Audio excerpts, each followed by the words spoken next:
Good evening ma'am. Good evening. ଆଉ ଟିକେ ପିଲା ଆସି ଯାଉଛୁ, ଷ୍ଟାର୍ଟ କରିବା। ଆଜ୍ଞା ମ୍ୟାମ୍।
ଆଜି ଆହୁରି ପିଲା କମିଗଲେ ନାଇଁ?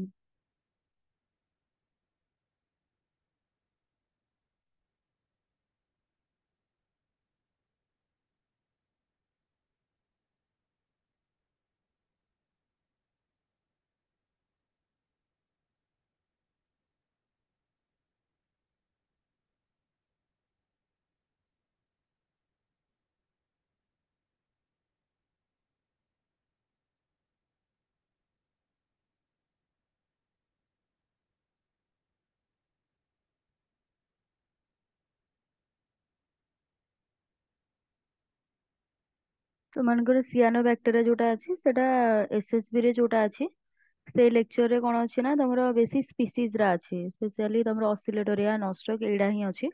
ଯୋଉଥିରେ କି ତମର ଏଥିରେ ଯୋଉ ଦେଖିବ ସିଲାବସ ଏଥିରେ ଅଛି ତମର କ୍ୟାରେକ୍ଟର, ତାପରେ ହେଲା ରିପ୍ରୋଡକ୍ସନ ଅଛି, ସେଲ ଷ୍ଟ୍ରକ୍ଚର, ହେଟରୋସିଷ୍ଟ ଏଇଡାକ ଅଛି, ଆଉ ଇକୋନୋମିକ ଇମ୍ପୋର୍ଟାନ୍ସ ଅଛି।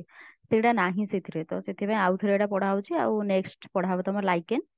ଲାଇକେନ ପରେ ନେକ୍ସଟ କ୍ଲାସକୁ ଲାଇକେନ ପଢିବା, ତାପରେ ପ୍ଲାଣ୍ଟ ପାଥୋଲୋଜି ପଢିବା। ଏତିକି ସରିଲା ପରେ ତମର ୟୁନିଟ ୱାନ୍ ସରିଯିବ। ୟୁନିଟ ୱାନ୍ ସରିଲା ପରେ ୟୁନିଟ ଟୁ କୁ ଯିବା ଆଉ ହେଲା। ୟୁନିଟ ୱାନ୍ ସରିଲା ପରେ ଯୋଉଦିନ ସରିବ 3-4 ଦିନ ପରେ ମୁଁ ତାର ଟେଷ୍ଟ ଅପଲୋଡ କରିଦେବି ତମମାନଙ୍କ ପାଇଁ। ମକ୍ ଟେଷ୍ଟ ଅପଲୋଡ ହେଇଯିବ, ତ ତମେ ମକ୍ ଟେଷ୍ଟ ଦେଇଦବ ଆଉ। ନା ଆଉ କାହାର କଣ କିଛି କହିବାର ଅଛି? ନାଇଁ ମ୍ୟାମ୍, କ୍ଲାସ୍ ଷ୍ଟାର୍ଟ କରିବା। ଠିକ ଅଛି। ଦେଖ ତାହେଲେ ଆମର ସିଆନୋ ବ୍ୟାକ୍ଟେରିଆ ପଢିବା। ସିଆନୋ ବ୍ୟାକ୍ଟେରିଆ ହେଲା ଗୋଟେ ଟାଇପର କଣ ବ୍ଲୁ ଗ୍ରୀନ ଆଲଗେ ବୋଲି କହିବା ତାକୁ। ତ ମେନଲି ଆକୁ ବ୍ଲୁ ଗ୍ରୀନ ଆଲଗେ କଣ ପାଇଁ କୁହାଯାଏ? ଇଏ ବ୍ଲୁଇଶ ଗ୍ରୀନ କଲର ଦେଖାଯାଏ, ତ ସେଥିପାଇଁ ଆମେ ତାକୁ ସିଆନୋ ବ୍ୟାକ୍ଟେରିଆ ବା ଆମର ବ୍ଲୁ ଗ୍ରୀନ ଆଲଗେ ବୋଲି କୁହାଯାଏ। ତ ଇଏ କୋଉଥିରେ ଆସିବ? ମେମ୍ବର ଆମର ସିଆନୋ ଫାଇସି ଅଣ୍ଡରରେ ଆସିବ। ଯୋଉ ସିଆନୋ ବ୍ୟାକ୍ଟେରିଆ ଅଛି କୋଉଥିରେ ଆସିବ? ସିଆନୋ ଫାଇସି ଅଣ୍ଡରରେ ଆସିବ। ସିଆନୋ ଫାଇସି ଅଣ୍ଡରରେ ଆସିବ। ବା ଆଉ ତାକୁ କଣ କୁହାଯାଏ, ମିକ୍ଜୋଫାଇସି ବି କୁହାଯାଏ। ଆଉ ତାକୁ ଅଦର ନେମ୍ ହେଲା ବ୍ଲୁ ଗ୍ରୀନ୍ ଆଲଗି। ସେଥିରେ ମେନଲି ବ୍ଲୁଇଶ ଯୋଉ କଲର ଦେଖାଯାଏ, ସି ଫାଇକୋସିଆନିନ ଦେଖାଯାଏ, କ୍ଲୋରୋଫିଲ ବି ଦେଖାଯାଏ, ବିଟା କ୍ୟାରୋଟିନ ଥାଏ, ଫାଇକୋଏରିଥ୍ରିନ ଥାଏ। ତ ମେନଲି ଆମର ଯୋଉ ଆଲଗି ଥାନ୍ତି, ଆଲଗିଙ୍କ ପାଖରେ ଡିଷ୍ଟିଂଗୁଇଶ କ୍ୟାରେକ୍ଟର ହେଲା ତାଙ୍କ ପାଖରେ ଭେରିୟସ୍ ଟାଇପ ର ପିଗମେଣ୍ଟ ସିଷ୍ଟମ ଥାନ୍ତି। ତ ପିଗମେଣ୍ଟ ଅନୁସାରେ ହିଁ ସେମାନଙ୍କର କଲର ଡିଫର କରେ। ତ ଯୋଉ ଟାଇପ ର ପିଗମେଣ୍ଟ ଥିବ ସେଇ ଅନୁସାରେ ତାର କଲର ଟା ଡିଫର କରିବ ଆଉ ହେଲା। ତାହେଲେ ଏଠି ଆମର ସିଆନୋ ବ୍ୟାକ୍ଟେରିଆର ଆମର ଫାଷ୍ଟ କଣ ଅଛି, ତାର ସିଆନୋ ବ୍ୟାକ୍ଟେରିଆ ମେନଲି ତାର ଜେନେରାଲ କ୍ୟାରେକ୍ଟରିଷ୍ଟିକ ଅଛି। ତାପରେ ସେଲ ଷ୍ଟ୍ରକ୍ଚର କୁ ଯିବା। ଜେନେରାଲ କ୍ୟାରେକ୍ଟରିଷ୍ଟିକ ହେଲା କଣ, ଇଏ ହେଲା ଗୋଟେ ପ୍ରୋକାରିयोटिक ସେଲ। ଆମେ ପ୍ରୋକାରିयोटिक ସେଲ କାହା କୁହନ୍ତି, ଯୋଉଥିରେ କି ନ୍ୟୁକ୍ଲିୟସ ଯୋଉ ଥାଏ ଗୋଟେ ଇନସିପିଏଣ୍ଟ ନ୍ୟୁକ୍ଲିୟସ ଥାଏ, ଯାହାକୁ ଆମେ କୁହନ୍ତି କମ୍ପ୍ଲିଟ ନ୍ୟୁକ୍ଲିୟସ ନୁହେଁ, ପ୍ରୋ ନ୍ୟୁକ୍ଲିୟସ ବା ଆମେ ପ୍ରିମିଟିଭ ନ୍ୟୁକ୍ଲିୟସ କୁହନ୍ତି, ଯାହା ପାଖରେ ନ୍ୟୁକ୍ଲିୟର ମେମ୍ବ୍ରେନ ଟା ଆବସେଣ୍ଟ ଥିବ ଆଣ୍ଡ ତା ପାଖରେ ନ୍ୟୁକ୍ଲିୟର ମେଟେରିଆଲ ବା ନ୍ୟୁକ୍ଲିଓ ପ୍ଲାଜମ ପୁରାପୁରି ଆବସେଣ୍ଟ ଥିବ। ଯେମିତି ସାଇଟୋପ୍ଲାଜମ, ସେମିତି ନ୍ୟୁକ୍ଲିୟସ ଭିତରେ ନ୍ୟୁକ୍ଲିଓ ପ୍ଲାଜମ ଥାଏ। ତା ଭିତରେ ଆମର କ୍ରୋମାଟିନ ଥାଏ, ହିଷ୍ଟୋନ ପ୍ରୋଟିନ ଥାଏ, ଡିଏନଏ ବି ଥାଏ। କ୍ରୋମାଟିନ ଭିତରେ ଡିଏନଏ ହିଷ୍ଟୋନ ପ୍ରୋଟିନ ଥାନ୍ତି। ଆଉ କଣ ଥାଏ, ନ୍ୟୁକ୍ଲିୟୋଲସ ଥାଏ ହେଲା। ତା ଭିତରେ ସାଇଟୋପ୍ଲାଜମ ଗୋଟେ ଥାଏ, ତା ଉପରେ ଆମର ଫୁଲ ନ୍ୟୁକ୍ଲିୟର ଷ୍ଟ୍ରକ୍ଚର ଥାଏ। ନ୍ୟୁକ୍ଲିୟର ଉପରେ ନ୍ୟୁକ୍ଲିୟର ପୋର୍ଟ ଥାଏ, ଡବଲ ମେମ୍ବ୍ରେନ ଷ୍ଟ୍ରକ୍ଚର ଥାଏ ନ୍ୟୁକ୍ଲିୟସ ର, ଯୋଉଟା ଆମେ ୟୁକାରିयोटिक ସେଲ ରେ ଦେଖନ୍ତି। ଆଉ ଏଟା ହେଲା ପ୍ରୋକାରିयोटिक ସେଲ, ସେଥିପାଇଁ ଏଠି ମେମ୍ବ୍ରେନ ଆମର ଲ୍ୟାକ୍ କରେ ଆଉ ଅର୍ଗାନେଲ, ଆଉ ତା ଭିତରେ ଆମର ନ୍ୟୁକ୍ଲିୟସ ଭିତରେ ଅର୍ଗାନେଲ ନଥାଏ। ତାହେଲେ ଇଏ କେମିତି ଦେଖାଯିବ, ତାହେଲେ ଏଟା ଯଦି ଆମେ ଗୋଟେ ସେଲ ନବା, ସେଲ ଭିତରେ ଡାଇରେକ୍ଟଲି ଏଠି କ୍ରୋମାଟିନ ନେଟୱାର୍କ ଏମିତି ପଡିଥିବ ସାଇଟୋପ୍ଲାଜମ ଭିତରେ। କୌଣସି ତା ଚାରିପଟେ ଏମିତି ବାଉଣ୍ଡ୍ରି ନଥିବ। ଯେହେତୁ ବାଉଣ୍ଡ୍ରି ନାହିଁ ମାନେ ସେ କୋଉଠି ରହିବ, ସାଇଟୋପ୍ଲାଜମ ଉପରେ ରହିବ। ସେଥିପାଇଁ ତାକୁ ଇନସିପିଏଣ୍ଟ ନ୍ୟୁକ୍ଲିୟସ ବୋଲି କୁହାଯାଏ ବା ଇନସିପିଏଣ୍ଟ ଟାଇପ ବୋଲି କୁହାଯାଏ। ତ ସେଇଆ କୁହାହେଲା, ତାକୁ ଆମେ ଇନସିପିଏଣ୍ଟ ଟାଇପ ବୋଲି କହିଲେ। ତ ଯୋଉ ସେଲୁଆଲ ଅଛି, ଏଥିରେ ସେଲୁଆଲ ଆମର କଣ ଥାଏ ନା, କମ୍ପୋଜ ହେଇଥାଏ ସ୍ପେସିଆଲି ମାଇକ୍ରୋଫିବ୍ରିଲ ମ୍ୟୁସିଲେସ ସିଥ୍। ତା ଉପରେ କଣ ଥାଏ, ମ୍ୟୁସିଲେସ ସିଥ୍ ଥାଏ। ଆଉ ସେଲୁଆଲ ଆମର ଚାରିଟା ଲେୟାର ରେ ଥାଏ। କମ୍ପୋଜ ହେଇଥାଏ ଆମର କୋଉଥିରେ, ମ୍ୟୁକୋପେପ୍ଟାଇଡ, ତା ସହିତ carbohydrate, amino acid and fatty acid ଥାଏ। ତମକୁ ମନେ ରଖିବାର ଅଛି କଣ, ମ୍ୟୁସିଲେସ ସିଥ୍ କୁ ମନେ ରଖିବ, ମ୍ୟୁକୋପେପ୍ଟାଇଡ କୁ ମନେ ରଖିବ। ଏଇ ଦିଟା ହେଲା ଆମର ଇମ୍ପୋର୍ଟାଣ୍ଟ। ତା ସହିତ ଏମାନେ କଣ ଦେଖାଯାନ୍ତି, ୟୁନିସେଲୁଲାର ବି ଦେଖାଯାନ୍ତି। କେତେ ଜଣଙ୍କର କଲୋନିଆଲ ଦେଖାଯାଏ, କେତେ ଜଣଙ୍କର କଣ ଦେଖାଯାଏ, ଚେନ୍ ଫର୍ମ ରେ ଦେଖାଯାଏ। କଲୋନିଆଲ ବା ୟୁନିସେଲୁଲାର ବି ଦେଖାଯାନ୍ତି, ଯେମିତି ଚେନ୍ ଷ୍ଟ୍ରକ୍ଚରରେ ଟ୍ରାଇକୋମ ରେ ଯେମିତି ଅସିଲୋଟାରିଆ ଦେଖାଯାଏ, ଦେଖିବା ତାର ରିପ୍ରଡକ୍ସନ ରେ। ତାପରେ ହେଲା ଆମର ନଷ୍ଟକ, ଯେମିତି ଆମର କଲୋନି ଦେଖାଯାଏ ହେଲା। ତ ଇଏ ଟାଇପ ର ଆମର ଏମିତି ଟାଇପ ର ଡିଫରେଣ୍ଟ ଟାଇପ ର ଦେଖାଯାଏ। ପ୍ରୋକାରିयोटिक ସେଲ ସହିତ ଇଏ ମେମ୍ବ୍ରେନ ବାଉଡ ସେଲ ଅର୍ଗାନେଲ ବି ଏଠି ଆବସେଣ୍ଟ ଥାଏ। ତାହେଲେ ମେମ୍ବ୍ରେନ ବାଉଡ ପ୍ରୋକାରିयोटिक ରେ ଗୋଟିଏ ହିଁ ସେଲ ଅର୍ଗାନେଲ ଦେଖାଯାଏ, ଯୋଉଟା କି ହେଲା ଆମର କୋଉଟା, ରାଇବୋଜୋମ ଦେଖାଯାଏ। ଆଉ ରାଇବୋଜୋମ ଏଠି କେତେ ଥାଏ, ପ୍ରୋକାରିयोटिक ସେଲ ରେ କେତେ ଟାଇପ ର ରାଇବୋଜୋମ ଥାଏ?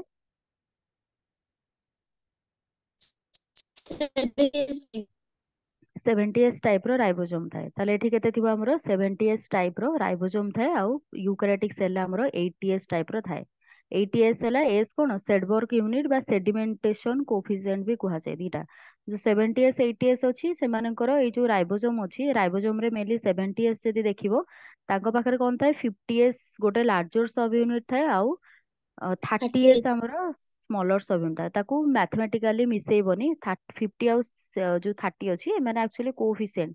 ସେଡିମେଣ୍ଟେସନ କୋଫିସିଏଣ୍ଟ ହେଲା ସେମାନେ କେତେ ସେଡିମେଣ୍ଟେସନ ହେଇଛନ୍ତି। ସେଡିମେଣ୍ଟେସନ ରେ ଏମାନେ 50 ସେଡିମେଣ୍ଟ, ଇଏ ହେଲା ଆମର 30 ର ସେଡିମେଣ୍ଟ, ସେଥିପାଇଁ ମିଶେଇକି କୁହାଯାଏ ତାକୁ 70s। ସେମିତି 80s ଯଦି ଆଣିବ, 80s ରେ ଆମର କେତେ ଥାଏ, 40 ଆଉ 40s ଆଉ 60s। ଏଠି ମିଶେଇଲେ 100 ହଉଛି, ଏଟା ବି ସେମ୍ ସେତିକି ର ସେଡିମେଣ୍ଟେସନ ହୁଏ। ତାହେଲେ ଏଠି 60s ହେଲା ଲାର୍ଜର, ସ୍ମଲର ହେଲା ଆମର 40s। ଏଇ ଦିଟା ହେଲା ଆମର ୟୁକାରିयोटिक ସେଲ ରେ, ଯୋଉଟା ଆମ ସେଲ ରେ ଆସିବ, ପ୍ଲାଣ୍ଟ ଆଉ ଆନିମଲ ସେଲ, ହ୍ୟୁମାନ ଏମାନଙ୍କ ସେଲ ରେ ଆସିବ।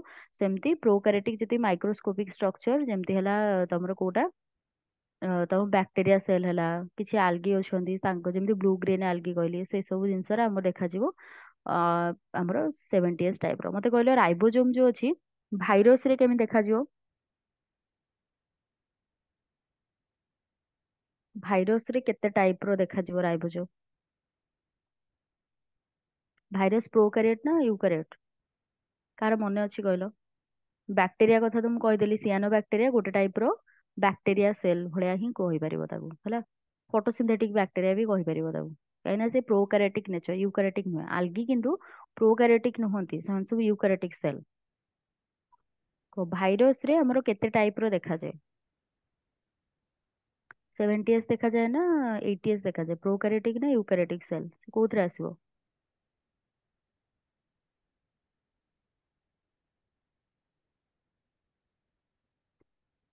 Protein code and genetic material खाली था। ନା ନଥାଏ? ରାଇବୋଜୋମ ନଥାଏ ତାର? ଏତେ ଟାଇମ କଣ ଲଗଉଛ ସବୁ? ହଁ, କଣ ପାଇଁ ନଥାଏ ତାର? ସବୁ ସେଲ୍ ଅଛି, ସେ ତ ଲିଭିଂ ସେଲ୍ ନା, ସେ ତ ନନ୍ ଲିଭିଂ ନୁହେଁ। ତାକୁ ଭାଇରସ୍ ଲିଭିଂ। କମ୍ପ୍ଲିଟଲି ଲିଭିଂ କହିହେବନି। ସେ ଦିଟାଙ୍କ କ୍ୟାରେକ୍ଟର ଯେହେତୁ ଶୋ କରୁଛି, ଯାହାହେଲେ ବି ତ ଲିଭିଂ ହେଲା ନା ନାଇଁ?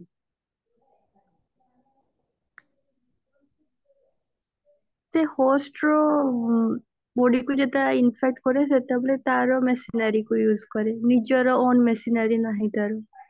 ଯାହାହେଲେ ତ ତା ପାଖରେ ନ୍ୟୁକ୍ଲିୟସ୍ ଅଛି ନା ନାଇଁ, ସବୁଠାରୁ ବଡ ଜିନିଷ ତା ପାଖରେ ଅଛି, ଆଉ କଣ ଦରକାର ତାକୁ? ତ ତାର ମୁଁ ପଚାରିଲି ରାଇବୋଜୋମ ଟା କେତେ, 70S ନା 80S ଥାଏ? ସେଇଟା ମତେ ଆନ୍ସର ଦିଅ ଖାଲି। ନ୍ୟୁକ୍ଲିୟସ୍ କଥା ମୁଁ ପଚାରିନି, ମୁଁ ଖାଲି ପଚାରିଲି ରାଇବୋଜୋମ କେତେ, 70S ଆସିବ ନା 80S ଆସିବ? ଆରେ ଏତେ ପିଲା ଅଛ, ଜଣେ ତ କିଏ ଆନ୍ସର ଦିଅ। ହଁ କି ନା, 80S ଆସିବ କି 70S ଆସିବ କଣ? 5-6 ଜଣ ଭଳିଆ ଅଛ। କେତେ ଆସିବ? ମ୍ୟାମ୍ ତାର ତ ମାନେ ଭାଇରସ ର ତାର ଓନ୍ ରାଇବୋଜୋମ ନାହିଁ। କଣ ପାଇଁ ତ ନାହିଁ ତାର? ମାନେ ତାର ଯୋଉ ସେଲୁଲାର ଷ୍ଟ୍ରକ୍ଚର ଯୋଉଟା କି ମାନେ ସେ ପ୍ରୋଟିନ ଟା ତିଆରି କରିବ, ଆଉ ମାନେ ତାର ମାନେ ସାଇଟୋପ୍ଲାଜମ ସେଲ ରେ ଦେଖାଯିବ, ବଟ ତାର ଓନ୍ ରାଇବୋଜୋମ ନାହିଁ। ତାର ସାଇଟୋପ୍ଲାଜମ ଅଛି ନା ନାଇଁ? ତାର ଖାଲି ଜେନେଟିକ ମେଟେରିଆଲ ଆଉ ପ୍ରୋଟିନ କୋଟ ଟାଇପ ର ଅଛି। ଆକ୍ଚୁଆଲି ସିଏ ମାନେ ପ୍ରୋଟିନ ସବୁ ସେଟା ନିଜେ ତ ପ୍ରୋଟିନ ଭାଇରସ। ଏପର୍ଯ୍ୟନ୍ତ ଆନ୍ସର କୁ ବୁଝିପାରିଲି। ଶୁଣ, ଦେଖ, ତମର ଭାଇରସ ରହିଲା, ଭାଇରସ ହେଲା ଗୋଟେ ସେଲ ଷ୍ଟ୍ରକ୍ଚର ନୁହେଁ, ସେ ମାଇକ୍ରୋସ୍କୋପିକ ଷ୍ଟ୍ରକ୍ଚର, ସେଲୁଲାର ଷ୍ଟ୍ରକ୍ଚର ନୁହେଁ, ତାର ନିଜର ଓନ୍ ସେଲ ହିଁ ନାହିଁ। ସାଇଟୋପ୍ଲାଜମ ଅଛି ତା ପାଖରେ? ନାହିଁ। ନାଇଁ। ଆଉ ତ ସେଇଟା ହିଁ ତ ଆନ୍ସର, ଯେହେତୁ ତା ପାଖରେ ସାଇଟୋପ୍ଲାଜମ ନାହିଁ, ସେଲ ବାଉଣ୍ଡ ମାନେ କୌଣସି ଅର୍ଗାନିଜମ ମାନେ କୋଉଥିରେ ସେ ପ୍ରୋକାରିଓଟିକ ରେ ଯିବନି କି ୟୁକାରିଓଟିକ ରେ ଯିବନି। ଭାଇରସ ର କୌଣସି କିଙ୍ଗଡମ କ୍ଲାସିଫିକେସନ ନାହିଁ, ସେ ଡିମେରିଟ ରେ ଯାଉଛି, ତାମାନେ ଇଏ ପ୍ରୋକାରିଓଟିକ ନୁହେଁ କି ୟୁକାରିଓଟିକ ନୁହେଁ। ସିମ୍ପଲ ସେଇ ଜିନିଷ କି ତା ପାଖରେ ନାହିଁ ଟୋଟାଲି। ସାଇଟୋପ୍ଲାଜମ ର ଯୋଉ ସେଲ ଅର୍ଗାନେଲ ଅଛି, ତା ପାଖରେ କୌଣସି ସେଲ ଅର୍ଗାନେଲ ନାହିଁ, କାହିଁକି ନା ତା ପାଖରେ କୌଣସି ସେଲୁଲାର ଷ୍ଟ୍ରକ୍ଚର ହିଁ ନାହିଁ। ସେଲ ର ଯୋଉ ମେଟେରିଆଲ ଅଛି ସାଇଟୋପ୍ଲାଜମ ନାହିଁ, କାହିଁକିନା ସେ ସେଲ ହିଁ ନୁହେଁ। ତ ସେଥିପାଇଁ ତା ପାଖରେ କୌଣସି ଟାଇପ ର ରାଇବୋଜୋମ ଦେଖାଯାଏନି, ଏଇଟା ହେଲା ତା ଆନ୍ସର। ତା ପାଖରେ କୌଣସି ଟାଇପ ର ରାଇବୋଜୋମ ନାହିଁ, କୌଣସି ସେଲ ଅର୍ଗାନେଲ ନାହିଁ, ଓନ୍ଲି ନ୍ୟୁକ୍ଲିୟସ ଅଛି। ନ୍ୟୁକ୍ଲିୟସ ବି ପୁରା କମ୍ପ୍ଲିଟଲି ତମେ ତାକୁ କହିପାରିବନି, ସେଠି ନ୍ୟୁକ୍ଲିକ ଏସିଡ ଅଛି, ସେଠି ନ୍ୟୁକ୍ଲିୟସ ନାହିଁ। ତମେ ଦେଖିବ ଲେଖା ହେଇଥିବ ନ୍ୟୁକ୍ଲିକ ଏସିଡ, ଆଉ ଗୋଟେ କଣ ଥିବ ତମର, ପ୍ରୋଟିନ ବାହାର ଯୋଉ ପ୍ରୋଟିନ କୋଟ ଅଛି ତାକୁ କୁହାଯାଏ କ୍ୟାପସିଡ। ହେଲା, କ୍ୟାପସିଡ କୁହାଯାଏ, ଭିତରେ ନ୍ୟୁକ୍ଲିକ ଏସିଡ ଥାଏ। ଆଉ କିଛି ବି ନାହିଁ ତା ଭିତରେ। ହେଲା, ତ ତାମାନେ ସେ ସେଲ ହିଁ ନୁହେଁ, ତ ସେଲ ହିଁ ନୁହେଁ ତ ତା ପାଖରେ ରାଇବୋଜୋମ କୋଉଠୁ ଆସିବ? ଜରି ଭିତରେ ତା ଥିବ। ତା ଭିତରେ କିଛି ବି ନାହିଁ। ହେଲା, ମାଇକ ଏବେ ଇଏ କରିଦିଅ, ମ୍ୟୁଟ କରିଦିଅ ସମସ୍ତେ।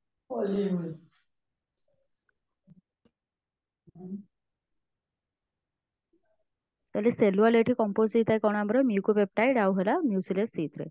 ପ୍ରିନ୍ସିପାଲ ଯୋଉ ପିଗମେଣ୍ଟ ଥାଏ ବା ଆମର ଯୋଉ ପିଗମେଣ୍ଟ ପାଇଁ ସେ ଆମର କଲର ଦେଖାଯାଏ, ଯେମିତି ହେଲା chlorophyll A, C phycocyanin and C phycoerythrin, ଏମାନଙ୍କର ଇମ୍ପାକ୍ଟ ପାଇଁ ସେମାନେ ବ୍ଲୁ ଗ୍ରୀନ କଲର ଆମର ଦେଖାଯାନ୍ତି ଆଲଗେ। ହେଲା, ବ୍ଲୁ ଗ୍ରୀନ ଆଲଗେ ଏଇଥିପାଇଁ ସେମାନେ କଲର ଦେଖାଯାନ୍ତି।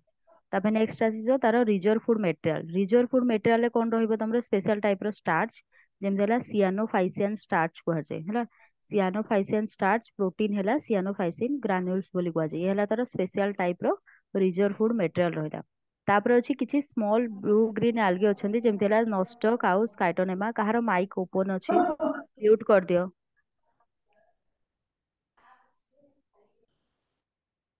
ମ୍ୟୁଟ ହେଲା? କାହାର ଓପନ ଅଛି ମ୍ୟୁଟ କର। ନଷ୍ଟ ଗାଉସ କାଇଟୋନେମା, ଏ ଦିଟା ହେଲା ଆମର ସ୍ପେଶାଲ ଟାଇପ ର ବ୍ଲୁ ଗ୍ରୀନ୍ ଆଲଗି, ଯାହା ପାଖରେ ସ୍ପେଶାଲ ଷ୍ଟ୍ରକ୍ଚର ଦେଖାଯାଏ, ତାକୁ ଆମର ହେଟ୍ରୋସିଷ୍ଟ ବୋଲି କୁହାଯାଏ। ଏହାର କାମ ହେଲା କଣ, ନାଇଟ୍ରୋଜେନ ଫିକ୍ସେସନ ରେ ହେଲ୍ପ କରେ। ଇଏ ହେଲା ଆମର ମେନ୍, ଯୋଉଟା ମେନଲି କାହା ପାଖରେ ଦେଖାଯାଏ, ସ୍ପେଶାଲ ଟାଇପ ର ଆମର ବ୍ଲୁ ଗ୍ରୀନ୍ ଆଲଗି ପାଖରେ ଦେଖାଯାଏ। ଆକ୍ଚୁଆଲି ଇଏ ହେଲା ଡିଷ୍ଟିଂଗୁଇଶ କ୍ୟାରେକ୍ଟର ହେଟ୍ରୋସିଷ୍ଟ। ତ ଏମାନଙ୍କର ମେନ୍ ସେଣ୍ଟର କଣ ପାଇଁ, ନାଇଟ୍ରୋଜେନ ଫିକ୍ସେସନ ପାଇଁ। ସେତେବେଳେ ହେଟ୍ରୋସିଷ୍ଟ ପଢିଲା ବେଳେ କହିବି ନାଇଟ୍ରୋଜେନ ଫିକ୍ସେସନ ବିଷୟରେ। ତାପରେ ଆସିଯିବ ରିପ୍ରୋଡକ୍ସନ। ରିପ୍ରୋଡକ୍ସନ ତାଙ୍କର ଭେଜିଟେଟିଭ ଦ୍ୱାରା ହୁଏ, ଆସେକ୍ସୁଆଲ ମେଥଡ ହୁଏ। ତାପରେ ତାଙ୍କର ସେକ୍ସୁଆଲ ମେଥଡ ଆକ୍ଚୁଆଲି ପୁରାପୁରି ଆବସେଣ୍ଟ ହିଁ ଥାଏ। ସେକ୍ସୁଆଲ ମେଥଡ ଯଦି ହୁଏ ଦେଖିବ ପାରାସେକ୍ସୁଆଲ ସାଇକେଲ ଭଳିଆ ହିଁ ହୁଏ, ଯେମିତି ଦେଖାଯାଏ ପାରାସେକ୍ସୁଆଲ ସାଇକେଲ ସେଇଭଳିଆ ହୁଏ। ତାଙ୍କର କୌଣସି ସେକ୍ସୁଆଲ ମେଥଡ ହିଁ ନାହିଁ, ଆଇଦର ଭେଜିଟେଟିଭ ହବ ନହେଲେ ଆସେକ୍ସୁଆଲ। ମାକ୍ସିମମ୍ ସେମାନେ ଆସେକ୍ସୁଆଲ ମେଥଡ କରନ୍ତି। ଭେଜିଟେଟିଭ ହେଲେ ଯେମିତି ବ୍ୟାକ୍ଟେରିଆ ଦେଖାଯାଏ ତମର କଣ ବାଇନାରୀ ଫିଜନ ହୁଏ, ଆଉ ନେକ୍ସଟ ଏମାନଙ୍କର ଫ୍ରାଗମେଣ୍ଟେସନ ଏଇଭଳିଆ ହିଁ ଦେଖାଯାଏ। ତ ସେଥିପାଇଁ ଭେଜିଟେଟିଭ ରିପ୍ରଡକ୍ସନ ଏମାନଙ୍କର ସେଲ ଡିଭିଜନ ନହେଲେ ଫ୍ରାଗମେଣ୍ଟେସନ ଏଇ ଟାଇପର ଆମର ଦେଖାଯାଏ ହେଲା। ତ ନେକ୍ସଟ ଆସିଯାଏ ଏବେ ଆମର ଆସେକ୍ସୁଆଲ ରିପ୍ରଡକ୍ସନ କୁ।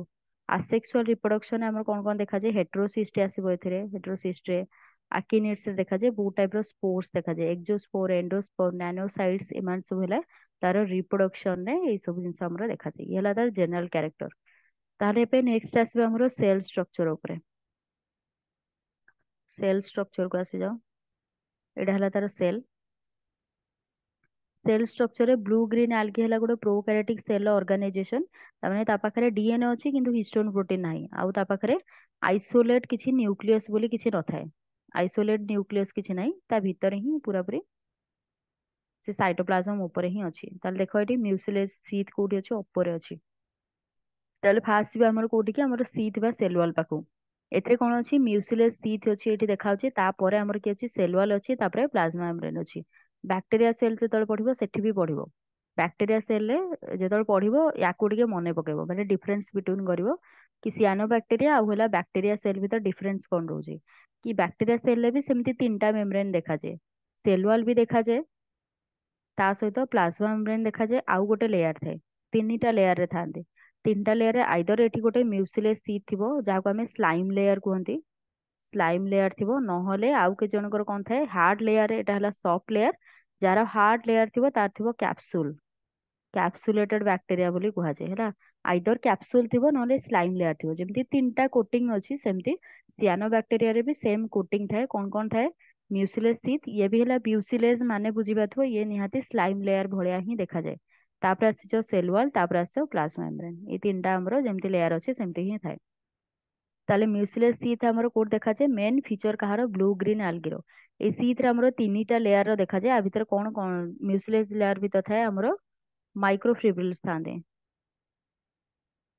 ମାଇକ୍ରୋଫିବ୍ରିଲ୍ସ ଥାନ୍ତି ଏଠିରେ। ମାଇକ୍ରୋଫିବ୍ରିଲ୍ସ ଥାନ୍ତି ଯୋଉମାନେ ରେଟିକୁଲସ୍ ର ଆରେଞ୍ଜମେଣ୍ଟ ହେଇଥାନ୍ତି ଭିତରେ, ମ୍ୟାଟ୍ରିକ୍ସ ଭିତରେ ତାର। ତା ସହିତ ଏମାନଙ୍କର ଆପିୟରାନ୍ସ ଆମର ସିଟ୍ ଭଳି ଥାଏ। ତ ସିଟ୍ ଆମର କାମ କଣ କରେ, ୱାଟରକୁ ଆବଜର୍ଭ କରିବ। କୋଉ ଟାଇମରେ ଡେସିକେସନ ବା ଆମର କୌଣସି ପାରାସାଇଟ୍ ଆଟାକରେ ବା ଆମର ଏମିତି କିଛି ସେଲ୍ର ଫଙ୍କସନରେ, ଡେସିକେସନ ହେଲା କଣ, ବାହାରେ ଯଦି ୱାଟର ଯଦି ଆସ୍ତେ ଆସ୍ତେ କଣ ହବ, ଡ୍ରଟ୍ କଣ୍ଡିସନ ଆସିବ, ୱାଟର ଯଦି କମିଯିବ ତାହେଲେ ସେଠି ଅନଫେଭରେବୁଲ କଣ୍ଡିସନ କହିପାରିବ। ସେଇ ଟାଇମରେ ସେ କଣ କରିବ, ୱାଟରକୁ ରିଟେନସନ କରିବ ବା ୱାଟରକୁ ଅଧିକ ଅଧିକ ଆଣିବା ଷ୍ଟାର୍ଟ କରିବ। ଯେହେତୁ ଇଏ ମ୍ୟୁସିଲେସ୍ ଲେୟାର ଆମର ଥିବ, ସ୍ଲାଇମ୍ ଲେୟାର ଥିବ ହେଲା, ତ ଏ ଡେସିକେସନରେ ହେଲ୍ପ କରେ। ଆଉ କଣ ଥାଏ, ନେକ୍ସଟ ଆସିବ ତମର ସେଲ୍ ୱାଲ୍। ସେଲ୍ ୱାଲରେ କଣ ଥାଏ, ସେମିତି ତାର ସିଟ୍ ବି ଆମର ଡବଲ ଲେୟାର ସିଟ୍ ଥାଏ। ତା ଯୋଉ ସିଟ୍ ଅଛି ସେଲ୍ ୱାଲରେ ଦେଖା ହଉଥିବ, ସେଲ୍ ୱାଲରେ ଏଠି କଣ ଅଛି, ଡବଲ ଲେୟାର ଥାଏ, ଦିଟା ଲେୟାର ଥାନ୍ତି। ଆଉଟର ଆଉ ଇନର ଲେୟାର ଆମର ଥାଏ। ଇନର ଯୋଉ ପାର୍ଟଟା ଅଛି ସେ ଇନର ଲେୟାରଟା ଆମର କଣ ଥାଏ, ମ୍ୟୁକୋ ପେପ୍ଟାଇଡ ଥାଏ। ଇନର ଲେୟାରରେ କଣ ଥାଏ, ମ୍ୟୁକୋ ପେପ୍ଟାଇଡ ଥାନ୍ତି, ପ୍ଲସ୍ ଆଉ କଣ ଥାଏ, ମ୍ୟୁରାମିକ ଏସିଡ ଥାଏ, ମୁରାମିକ ଏସିଡ ଥାଏ। ତମେ ଯଦି ବ୍ୟାକ୍ଟେରିଆର ସେଲ୍ ୱାଲ୍ ଦେଖିବ ତାହେଲେ କମ୍ପାରିଜନ କରିବ, ତାଙ୍କ ପାଖରେ ପେପ୍ଟିଡୋଗ୍ଲାଇକାନ ଥାଏ ହେଲା, ପେପ୍ଟିଡୋଗ୍ଲାଇକାନ ଥାଏ। ସେମିତି ଏମାନଙ୍କ ପାଖରେ ମ୍ୟୁକୋପେପ୍ଟାଇଡ ଥାଏ ଆଉ ମ୍ୟୁରାମିକ ଏସିଡ ଥାଏ। ଇଏ ହେଲା ଇନର ସେଲ୍ ୱାଲ୍ ମେମ୍ବ୍ରେନ୍ ଆମର ଦେଖାଯାନ୍ତି। ତାପରେ ନେକ୍ସଟ ଆସିଲା ଆମର ମ୍ୟାମ ଯୋଉ ପ୍ଲାଜମା। ନ୍ୟାଗ ନ୍ୟାମ ଯୋଉଠି ଥିଲା, ହଁ ହଁ, ଏନ୍ ସେଇଟା ଏସିଟାଇଲ ସେଇଟା ଏନେ, ୟୁରାମିକ। ହଁ ବାସ୍ ସେଇଟା, ସେଇଥିରେ ଯୋଉ ଏନ୍ ଏସିଟିଲ୍ ଯୋଉ ବାଲା ଥିଲା ସେଟା ଗୋଟେ, ସେଟା ହେଲା ବ୍ୟାକ୍ଟେରିଆରେ ଦେଖାଯାଏ। ଏଥିରେ ହେଲା ଖାଲି ମ୍ୟୁରାମିକ ଏସିଡ, ମାନେ ତାର ହିଁ ଡେଭଲପମେଣ୍ଟ ଆଉ ମ୍ୟୁରାମିକ ଏସିଡ ଦେଖାଯାଏ। ନେକ୍ସଟ ଏଥିରେ ହେଲା ଆମର ନେକ୍ସଟ ଆସିଯାଉ ସେଲ୍ ୱାଲ୍ ପରେ ପ୍ଲାଜମା ମେମ୍ବ୍ରେନ୍ ବା ପ୍ଲାଜମା ଲେମା ରହିଲା। ଏଠି ଷ୍ଟ୍ରକ୍ଚର ଯୋଉ କମ୍ପୋଜିସନ ଅଛି ସେମିତି ବ୍ଲୁ ଗ୍ରୀନ୍ ଆଲଗି ବି ସିମିଲାର କାହାର, ଗ୍ରାମ ପଜିଟିଭ ବ୍ୟାକ୍ଟେରିଆ ସହିତ ଇଏ ସିମିଲାର ଥାଏ। କାହା ସହିତ, ଗ୍ରାମ ପଜିଟିଭ ବ୍ୟାକ୍ଟେରିଆ। ବ୍ୟାକ୍ଟେରିଆରେ ଦେଖିବ ଗ୍ରାମ ପଜିଟିଭ ଗୋଟେ ଥାଏ, ଗ୍ରାମ ନେଗେଟିଭ ବ୍ୟାକ୍ଟେରିଆ ଯୋଉଟା ଗ୍ରାମ ଷ୍ଟେନିଂ ବୋଲି ଗୋଟେ ଟେକ୍ନିକ ଅଛି, ଯୋଉଟା ତମେ ପ୍ରାକ୍ଟିକାଲରେ ବି କରିଥିବ, ଫାର୍ଷ୍ଟ ଇୟର ପ୍ରାକ୍ଟିକାଲରେ ଥାଏ। ମ୍ୟାକ୍ସିମମ୍ +3 ହଉ +2ରେ ବି ଥାଏ, ଏମିତି ପ୍ରାକ୍ଟିକାଲରେ ଥାଏ। ଦେଖିବ ଗ୍ରାମ ଷ୍ଟେନିଂରେ ଆମେ ଦେଖନ୍ତି ପଜିଟିଭ ବ୍ୟାକ୍ଟେରିଆ ଗ୍ରାମ ପଜିଟିଭ ଆଉ ଗୋଟେ ଗ୍ରାମ ନେଗେଟିଭ ବ୍ୟାକ୍ଟେରିଆ। ତ ଦେଖିବ ସେଥିରେ ଆମର କଣ ଦିଆଯାଏ, ଯୋଉ କ୍ରିଷ୍ଟାଲ ଭାଓଲେଟ ଯୋଉ କଲର ଦିଆଯାଏ ବା କଲର ରିଟେନସନ, ଯିଏ କଲର ରିଟେନ୍ କଲା ସେ ବ୍ଲୁ କଲର ଆସିବ, ତାମାନେ ସେ ପଜିଟିଭ ବ୍ୟାକ୍ଟେରିଆ ଆସିବ। ଯିଏ କଲର ରିଟେନ୍ କଲାନି ସେ ମ୍ୟାକ୍ସିମମ୍ ପିଙ୍କ କଲର ବା ଭାଓଲେଟ, ପିଙ୍କ ବା ପର୍ପଲ ବା ଭାଓଲେଟ କଲର ଦେଖାଯିବ, ତାହେଲେ ଜାଣିବ से पिंकिश टाइप ର ଦେଖାଯାଏ ସେମାନେ ହେଲେ ଗ୍ରାମ ନେଗେଟିଭ ବ୍ୟାକ୍ଟେରିଆ ମ୍ୟାକ୍ସିମମ୍ ତ ଗ୍ରାମ ନେଗେଟିଭ ବ୍ୟାକ୍ଟେରିଆ ହିଁ ଦେଖାଯାନ୍ତି ଯୋଉ ଯେତେବେଳେ ଏକ୍ସପେରିମେଣ୍ଟ କରିବ ବହୁତ କମ ପଜିଟିଭ ବ୍ୟାକ୍ଟେରିଆ ଆସେ ତ ଗ୍ରାମ ନେଗେଟିଭ ବ୍ୟାକ୍ଟେରିଆ ହେଲା ଯୋଉମାନଙ୍କର କଲର ସେମ ଦେଖାଯାଏ ଯେହେତୁ ଇଏ blue green algae blue colour retain କରୁଛି ତ ଇଏ ଗ୍ରାମ ପଜିଟିଭ ବ୍ୟାକ୍ଟେରିଆ ସହିତ ସମାନ କଲର ର ଦେଖାଯାଏ ହେଲା ଇଏ ହେଲା ଗ୍ରାମ ଷ୍ଟେନିଂ ର କୋଉଟା ନା ଆମର ବ୍ୟାକ୍ଟେରିଆ ସେଲ ତାପରେ ନେକ୍ସଟ ଆସିବ ମ୍ୟୁକୋପେପ୍ଟାଇଡ ଦ୍ୱାରା ବା ଆମର କାର୍ବୋହାଇଡ୍ରେଟ ହଉ ଆମିନୋ ଏସିଡ ଫ୍ୟାଟି ଏସିଡ ଏଇଟା ବି ସବୁ ଆମର କୋଉଠି ଥାଏ ଏ ଯୋଉ ମେମ୍ବ୍ରେନ ରେ ସବୁ ଦେଖାଯାନ୍ତି ଇଏ ସରିଲା ଆମର କୋଉଟା ନା ଆମର ମ୍ୟୁସିଲେସ୍ ସେଲ୍ ଆମର ସରିଲା ବା ମ୍ୟୁସିଲେସ୍ ଲେୟାର ସରିଲା ସେଇଟା ଅଛି ଏଠି ନୋଟ୍ସ ରେ ହୁଁ ସି ଥିବା ସେଲ୍ ୱାଲ୍ ଯୋଉଥିରେ କି ଆମର ଆରେଞ୍ଜ ହେଇଥାଏ ରେଟିକୁଲାର ଷ୍ଟ୍ରକ୍ଚର ଆମରଫସ୍ ମ୍ୟାଟ୍ରିକ୍ସ ମାନେ ହେଲା ତା ଭିତରେ ଗ୍ରାନ୍ୟୁଲାର ଷ୍ଟ୍ରକ୍ଚର ଥାଏ ମାନେ ସ୍ମୁଥ ଲେୟାର ନୁହେଁ ସେ ତାପରେ ଏଠି ଆସିଲା double layer cell wall present ଥାଏ ଇନସାଇଡ ଆଡକୁ ଥାଏ ଇନର ଲେୟାର ଆମର କଣ ଥାଏ ମ୍ୟୁକୋପେପ୍ଟାଇଡ ଥାଏ ଆଉ ପ୍ଲସ୍ ମ୍ୟୁରାମିକ ଏସିଡ ଥାଏ ସେମିତି blue green algae similar to gram positive bacteria ସହିତ ସମାନ ଥାଏ ସେଲ୍ ୱାଲ୍ ରେ ବହୁତ କମ୍ପୋଜିସନ ଆଉ କଣ ଥାଏ କାର୍ବୋହାଇଡ୍ରେଟ ଥାଏ ଆମିନୋ ଏସିଡ ଥାଏ ଫ୍ୟାଟି ଏସିଡ ଥାଏ ଏସବୁ ଆମର ତାର ମେନ୍ କମ୍ପୋଜିସନ ରେ ଦେଖାଯାଏ ହେଲା ତା ସହିତ ଆମର କଣ ୟାର କାମ ହେଲା କଣ ମ୍ୟୁସିଲେସ୍ ସିଥ୍ର ଆବଜର୍ଭ କରିବ ୱାଟର ଯୋଉଟା ମୁଁ ଆଗେ କହିଥିଲି ପିରିୟଡ଼ ଅଫ ଡେସିକେସନ ଆଉ ଆମର ପାରାସାଇଟ ସ୍ଲଗିଂ ରେ ମେନଲି ହେଲ୍ପ କରେ ତାପରେ ନେକ୍ସଟ ଆସିଯିବ ଫଟୋସିନ୍ଥେଟିକ ଲାମେଲା ବା ଆମେ କହିପାରିବା କ୍ଲୋରୋପ୍ଲାଷ୍ଟ ବି କହିପାରିବା ଗୋଟେ ଟାଇପ ର ଯୋଉଥିରେ ଆମର ଫଟୋସିନ୍ଥେଟିକ ପିଗମେଣ୍ଟ ଦେଖାଯିବ ତାହେଲେ ଯଦି ଆମର ଯେତେବେଳେ ଦେଖାହେଲା ତାର କମ୍ପୋଜିସନ ଲାମେଲାର ସିଷ୍ଟମ ଏଥିରେ ଦେଖାହେଲା ଲାମେଲାର ସିଷ୍ଟମ ମାନେ ଫଟୋସିନ୍ଥେଟିକ ଯୋଉ ଦେଖାଯାଏ କୋଉଥିରେ କ୍ଲୋରୋପ୍ଲାଷ୍ଟରେ ଦେଖିବ ସେ ଯୋଉ ଥାଇଲାକଏଡ ଥାଏ ଆଉ ଗ୍ରାନା ଷ୍ଟ୍ରକ୍ଚର ଥାଏ ଏଇ ଯୋଉ ଲାମେଲାର ଷ୍ଟ୍ରକ୍ଚର ଦେଖାଯାଉଛି ଏ ଥାଇଲାକଏଡ ଭଳିଆ ହିଁ ଦେଖାଯାନ୍ତି ଥାଇଲାକଏଡ ଦେଖାଯାଏ ତ ତମମାନଙ୍କର ଗୋଟେ ଥିଓରି ଅଛି ସେଲ ରେ ଗୋଟେ ଥିଓରି ଅଛି ସେ ଥିଓରି ଅନୁସାରେ କି ସିଆନୋ ବ୍ୟାକ୍ଟେରିଆ ନେକ୍ସଟ ଆମର ଡେଭଲପମେଣ୍ଟ କରୁଛନ୍ତି କାହାକୁ କଣ ସେ ଥିଓରିଟା ନା ଡେଭଲପମେଣ୍ଟ ହେଇଛି ତମର କୋଉଠି କ୍ଲୋରୋପ୍ଲାଷ୍ଟ କୁ ଆଉ ତମର ଯୋଉଟା ରେସ୍ପିରେଟୋରୀ ବ୍ୟାକ୍ଟେରିଆ ଯୋଉମାନେ ଥାନ୍ତି ସେମାନେ ଡେଭଲପମେଣ୍ଟ କରୁଛନ୍ତି କାହାକୁ ମାଇଟୋକଣ୍ଡ୍ରିଆକୁ ସେଥିପାଇଁ ମାଇଟୋକଣ୍ଡ୍ରିଆ ଆଉ କ୍ଲୋରୋପ୍ଲାଷ୍ଟ ଭିତରେ ଯୋଉ ଡିଏନଏ ଅଛି ସେଟା ଆମର ପ୍ରୋକାରିଓଟିକ ଡିଏନଏ ଭଳିଆ ଦେଖାଯାନ୍ତି 70S ଟାଇପ ର ତାଙ୍କ ପାଖରେ ରାଇବୋଜୋମ ଅଛି ଏପର୍ଯ୍ୟନ୍ତ ସେମାନେ ୟୁକାରିଓଟିକ ସେଲ ଅର୍ଗାନେଲ ହେଲେ ବି ତାଙ୍କ ଭିତର କମ୍ପୋଜିସନ ଆମର କଣ ଥାଏ ପ୍ରୋକାରିଓଟିକ ସିଷ୍ଟମ ଥାଏ ଯେହେତୁ ସେମାନେ ପ୍ରୋକାରିଓଟିକ ଅରିଜିନ କୁ ଶୋ କରନ୍ତି ହେଲା ଏଣ୍ଡୋସିମ୍ବାୟୋଟିକ ଥିଓରି ହେଲା ତ ଏଣ୍ଡୋସିମ୍ବାୟୋଟିକ ଥିଓରି ଅନୁସାରେ ଏହା ହିଁ ଅଛି ତ ସେଇ ଅନୁସାରେ କି ଫଟୋସିନ୍ଥେଟିକ ଲାମେଲା ଆମର ଥାଇଲାକଏଡ ଭଳିଆ ହିଁ ଦେଖାଯାଏ ଯୋଉଟା ତମେ କୋଉଥିରେ ଦେଖିବ ଥାଇଲାକଏଡ ଆମର କଣ ହୁଏ ଯୋଉ ଆମର ଲାଇଟ ରିଆକ୍ସନ ଟା ହୁଏ କ୍ଲୋରୋପ୍ଲାଷ୍ଟ ଭିତରେ ଡାର୍କ ରିଆକ୍ସନ ଆମର କୋଉଥିରେ ହୁଏ ଷ୍ଟ୍ରୋମାରେ ହୁଏ ଯୋଉ ସାଇଟୋପ୍ଲାଜମ ଥାଏ ଭିତରେ ଷ୍ଟ୍ରୋମାରେ ହୁଏ ଆଉ ଆମର ଲାଇଟ ରିଆକ୍ସନ ଟା ଆମର କୋଉଥିରେ ହୁଏ ଗ୍ରାନାରେ ଆଉ ଥାଇଲାକଏଡ ରେ ଥାଏ ଗ୍ରାନା ହେଲା ଯୋଉ ପୁରା ଷ୍ଟକ୍ ଟାକୁ ଆମେ ଗ୍ରାନା କୁହନ୍ତି ପର ଷ୍ଟକ୍ ରେ ଯୋଉ କଏନ ଭଳିଆ ଷ୍ଟ୍ରକ୍ଚର ଥାଏ ଆମେ ତାକୁ କଣ କୁହନ୍ତି ଥାଇଲାକଏଡ କୁହନ୍ତି ତ ଏଠି ସେମିତି କଏନ ଭଳି ଷ୍ଟ୍ରକ୍ଚର ଦେଖାଯାଏ ଏଠି ଆମେ ତାକୁ ଫଟୋସିନ୍ଥେଟିକ ଲାମେଲା ବୋଲି ଆମେ ତାକୁ କହିଲେ ହେଲା ଇଏ ଥାଇଲାକଏଡ ର ଷ୍ଟ୍ରକ୍ଚର ବା ତା ଭଳିଆ ହିଁ କାମ କରେ ସେ ତାହେଲେ ଲାମେଲା ଯୋଉ ଥାଏ ସିଆନୋଫାଇସି ଯୋଉ ସେଲ ଏମାନେ ସେପାରେଟ ହେଇ ନଥାନ୍ତି ସାଇଟୋପ୍ଲାଜମ ରୁ ସେପାରେଟ ହୁଅନ୍ତିନି ବା ଅଲଗା ମେମ୍ବ୍ରେନ ବାଉଣ୍ଡ ସେଲ ଅର୍ଗାନେଲ ନାହିଁ ତାମାନେ ଥାଇଲାକଏଡ ରେ ତା ଚାରିପଟେ କୌଣସି ମେମ୍ବ୍ରେନ ନାହିଁ ଇଏ ବି ସାଇଟୋପ୍ଲାଜମ ସହିତ ଇନକ୍ଲୁଡେଡ ହେଇକି ଥାଏ କୋଉଠି ଏ ଯୋଉ ସାଇଟୋପ୍ଲାଜମ ଅଛି ପୁରା ସିଆନୋ ବ୍ୟାକ୍ଟେରିଆରେ ତା ସହିତ ଏମାନଙ୍କର ଆଉ କଣ ଥାଏ ଏମାନଙ୍କ ପାଖରେ ବହୁତ ସାରା ପିଗମେଣ୍ଟ ସିଷ୍ଟମ ଥାନ୍ତି ଡିସ୍କଏଡ ବା ପିଗମେଣ୍ଟ ସବୁ ଥାନ୍ତି ଯେମିତି ହେଲା ଫଟୋସିନ୍ଥେଟିକ ପିଗମେଣ୍ଟ ସି ଫାଇକୋସିଆନିନ ତାମାନେ ଯୋଉ କଲର ଦେଖାଯାଏ ମେନଲି ଲାମେଲା ପାଇଁ ଦେଖାଯାଏ ଆଉ ହେଲା ସି ଫାଇକୋ ଏରିଥ୍ରିନ ହେଲା ଫାଷ୍ଟ ଯୋଉ ପିଗମେଣ୍ଟ ସିଷ୍ଟମ ଦେଖିଥିଲେ କୋଉଥିରେ ଜେନେରାଲ କ୍ୟାରେକ୍ଟରିଷ୍ଟିକ ରେ ସେଇ ସବୁ ପିଗମେଣ୍ଟ ଆମର କୋଉଠି ଦେଖାଯାଏ ଫଟୋସିନ୍ଥେଟିକ ଲାମେଲା ଭିତରେ ଦେଖାଯାଏ ତାମାନେ ଇଏ ଗୋଟେ ଟାଇପ ର ଯୋଉ ଡିସ୍କଏଡ ଷ୍ଟ୍ରକ୍ଚର ବା ଆମର ରାଉଣ୍ଡେଡ ଷ୍ଟ୍ରକ୍ଚର ଅଛି ତା ଭିତରେ ଆମର ଫଟୋସିନ୍ଥେଟିକ ପିଗମେଣ୍ଟ ସବୁ ଷ୍ଟୋର ହେଇକି ରୁହନ୍ତି ହେଲା ତାହେଲେ ଫଟୋସିନ୍ଥେଟିକ ଲାମେଲା ମନେ ରଖିବ ଖାଲି ନା ଟା ମନେ ରଖିବ କଣ କଣ ଅଛି କମ୍ପୋଜିସନ କୁ ମନେ ରଖିବ ମ୍ୟୁସିଲେସ୍ ସିଥ୍ କୋଉଠି ଦେଖାଯାଏ ମ୍ୟୁସିଲେସ୍ ସିଥ୍ ରେ କଣ ଆମର କମ୍ପୋଜିସନ ଥାଏ ବା ସେଲୁଲାର କମ୍ପୋଜିସନ କଣ ଫଟୋସିନ୍ଥେଟିକ ଲାମେଲା ଯୋଉଟା ସିଏ କାହାର ଆନାଲଗ ଷ୍ଟ୍ରକ୍ଚର କାହାର ଆନାଲଗ ଷ୍ଟ୍ରକ୍ଚର ମାନେ କାହା ଭଳିଆ ସେ କାମ କରେ ତାମାନେ ଥାଇଲାକଏଡ ଭଳିଆ ଦେଖାଯାଏ ୟୁକାରିଓଟିକ ସେଲ ର ପ୍ଲାଷ୍ଟିଡ ବା କ୍ଲୋରୋପ୍ଲାଷ୍ଟ ଭିତରେ ଯୋଉ ଆମର କୋଉଟା ଅଛି ଥାଇଲାକଏଡ ଅଛି ତା ଭଳିଆ ହିଁ କାମ କରେ ତା ଭିତରେ କଣ ଅଛି ପିଗମେଣ୍ଟ ସିଷ୍ଟମ ଷ୍ଟୋର ହେଇକି ରୁହେ ବାସ୍ ଏତିକି ହେଲା ପଏଣ୍ଟ ଆଉ କିଛି ବି ଆ ଭିତରେ ପଏଣ୍ଟ ନାହିଁ The presence of complex lamellar structure, lamella of cyanophysis cells are not separated from the remaining of the cytoplasm in the membrane bound cell organelle. କୌଣସି membrane bound cell organelle ହିଁ ନାହିଁ ୟା ଭିତରେ ତାପରେ adjacent thylakoid cells separated from each other by space of 50 nm ये है extra part by କଣ୍ଟାଜିଅସ୍ ରୋ ଫାଇକୋବିଲିସୋମ୍ସ ବୋଲି କୁହାଯାଏ। ଡିସ୍କଏଡ୍ ବା ଆମର ପାଖାପାଖି ଦେଖିବ ବହୁତ ସାରା ଆମର ଦେଖାଯାଏ। ତାପରେ ଏଠି ଆମର ପିଗମେଣ୍ଟ ସିଷ୍ଟମ ରହିଲା ଫାଇକୋସିଆନିନ୍ ଆଣ୍ଡ ଫାଇକୋ ଏରିଥ୍ରିନ୍ ହେଲା। ତାପରେ ଆସିଛୁ ଆମର ନେକ୍ସଟ ହେଲା ଆଉ ଯୋଉ ରହିଲା ସାଇଟୋପ୍ଲାଜମ ଇନକ୍ଲୁଜନ। ଏଇଟା ହେଲା ସାଇଟୋପ୍ଲାଜମ ଇନକ୍ଲୁଜନ। ଆମେ ଇନକ୍ଲୁଜନ କଣ ପାଇଁ କୁହନ୍ତି, ଯେହେତୁ ସେମାନଙ୍କୁ ଅର୍ଗାନେଲ କହିପାରିବାନି ତ ସେଥିପାଇଁ ଆମେ ତାକୁ ଇନକ୍ଲୁଜନ ବୋଲି କୁହାଯାଏ। ସାଇଟୋପ୍ଲାଜମ ଇନକ୍ଲୁଜନ ଯେତିକି ରହିଲା। ତାହେଲେ ଏଠି କଣ କଣ ସାଇଟୋପ୍ଲାଜମ ଇନକ୍ଲୁଜନ ଅଛି, ଯେମିତି ହେଲା ଆମର ସାଇନୋଫାଇସିଆନ ଗ୍ରାନ୍ୟୁଲ୍ସ ଅଛି, ତା ସହିତ ବିଟା ଗ୍ରାନ୍ୟୁଲ୍ସ ଅଛି, ଆଲଫା ଗ୍ରାନ୍ୟୁଲ୍ସ ଅଛି ହେଲା।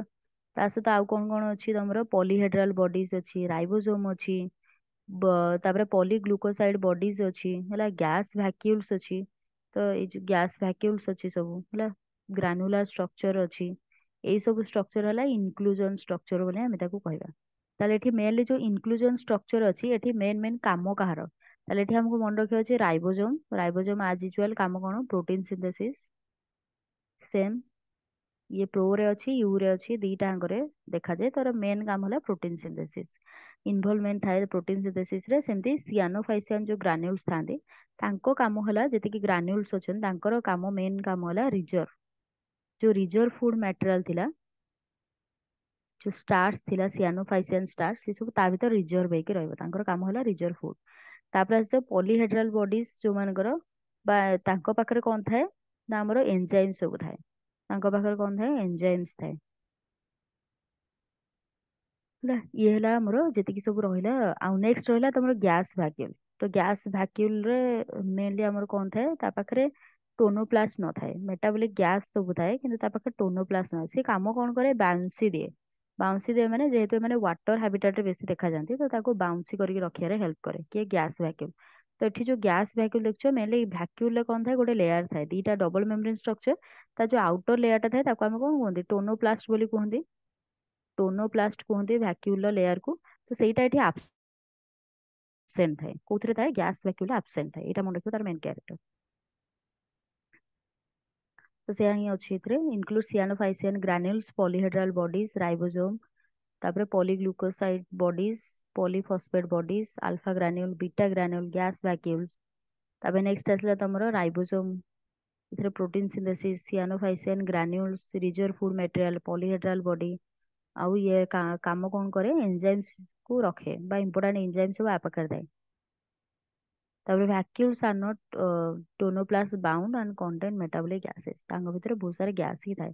ତାପରେ ଆସିছে ଯୋଉଟା ଆମେ ନ୍ୟୁକ୍ଲିଓ ପ୍ଲାଜମ ବା ଆମେ କ୍ରୋମାଟିନ୍ ବୋଲି ଯାହାକୁ କହିବା ହେଲା।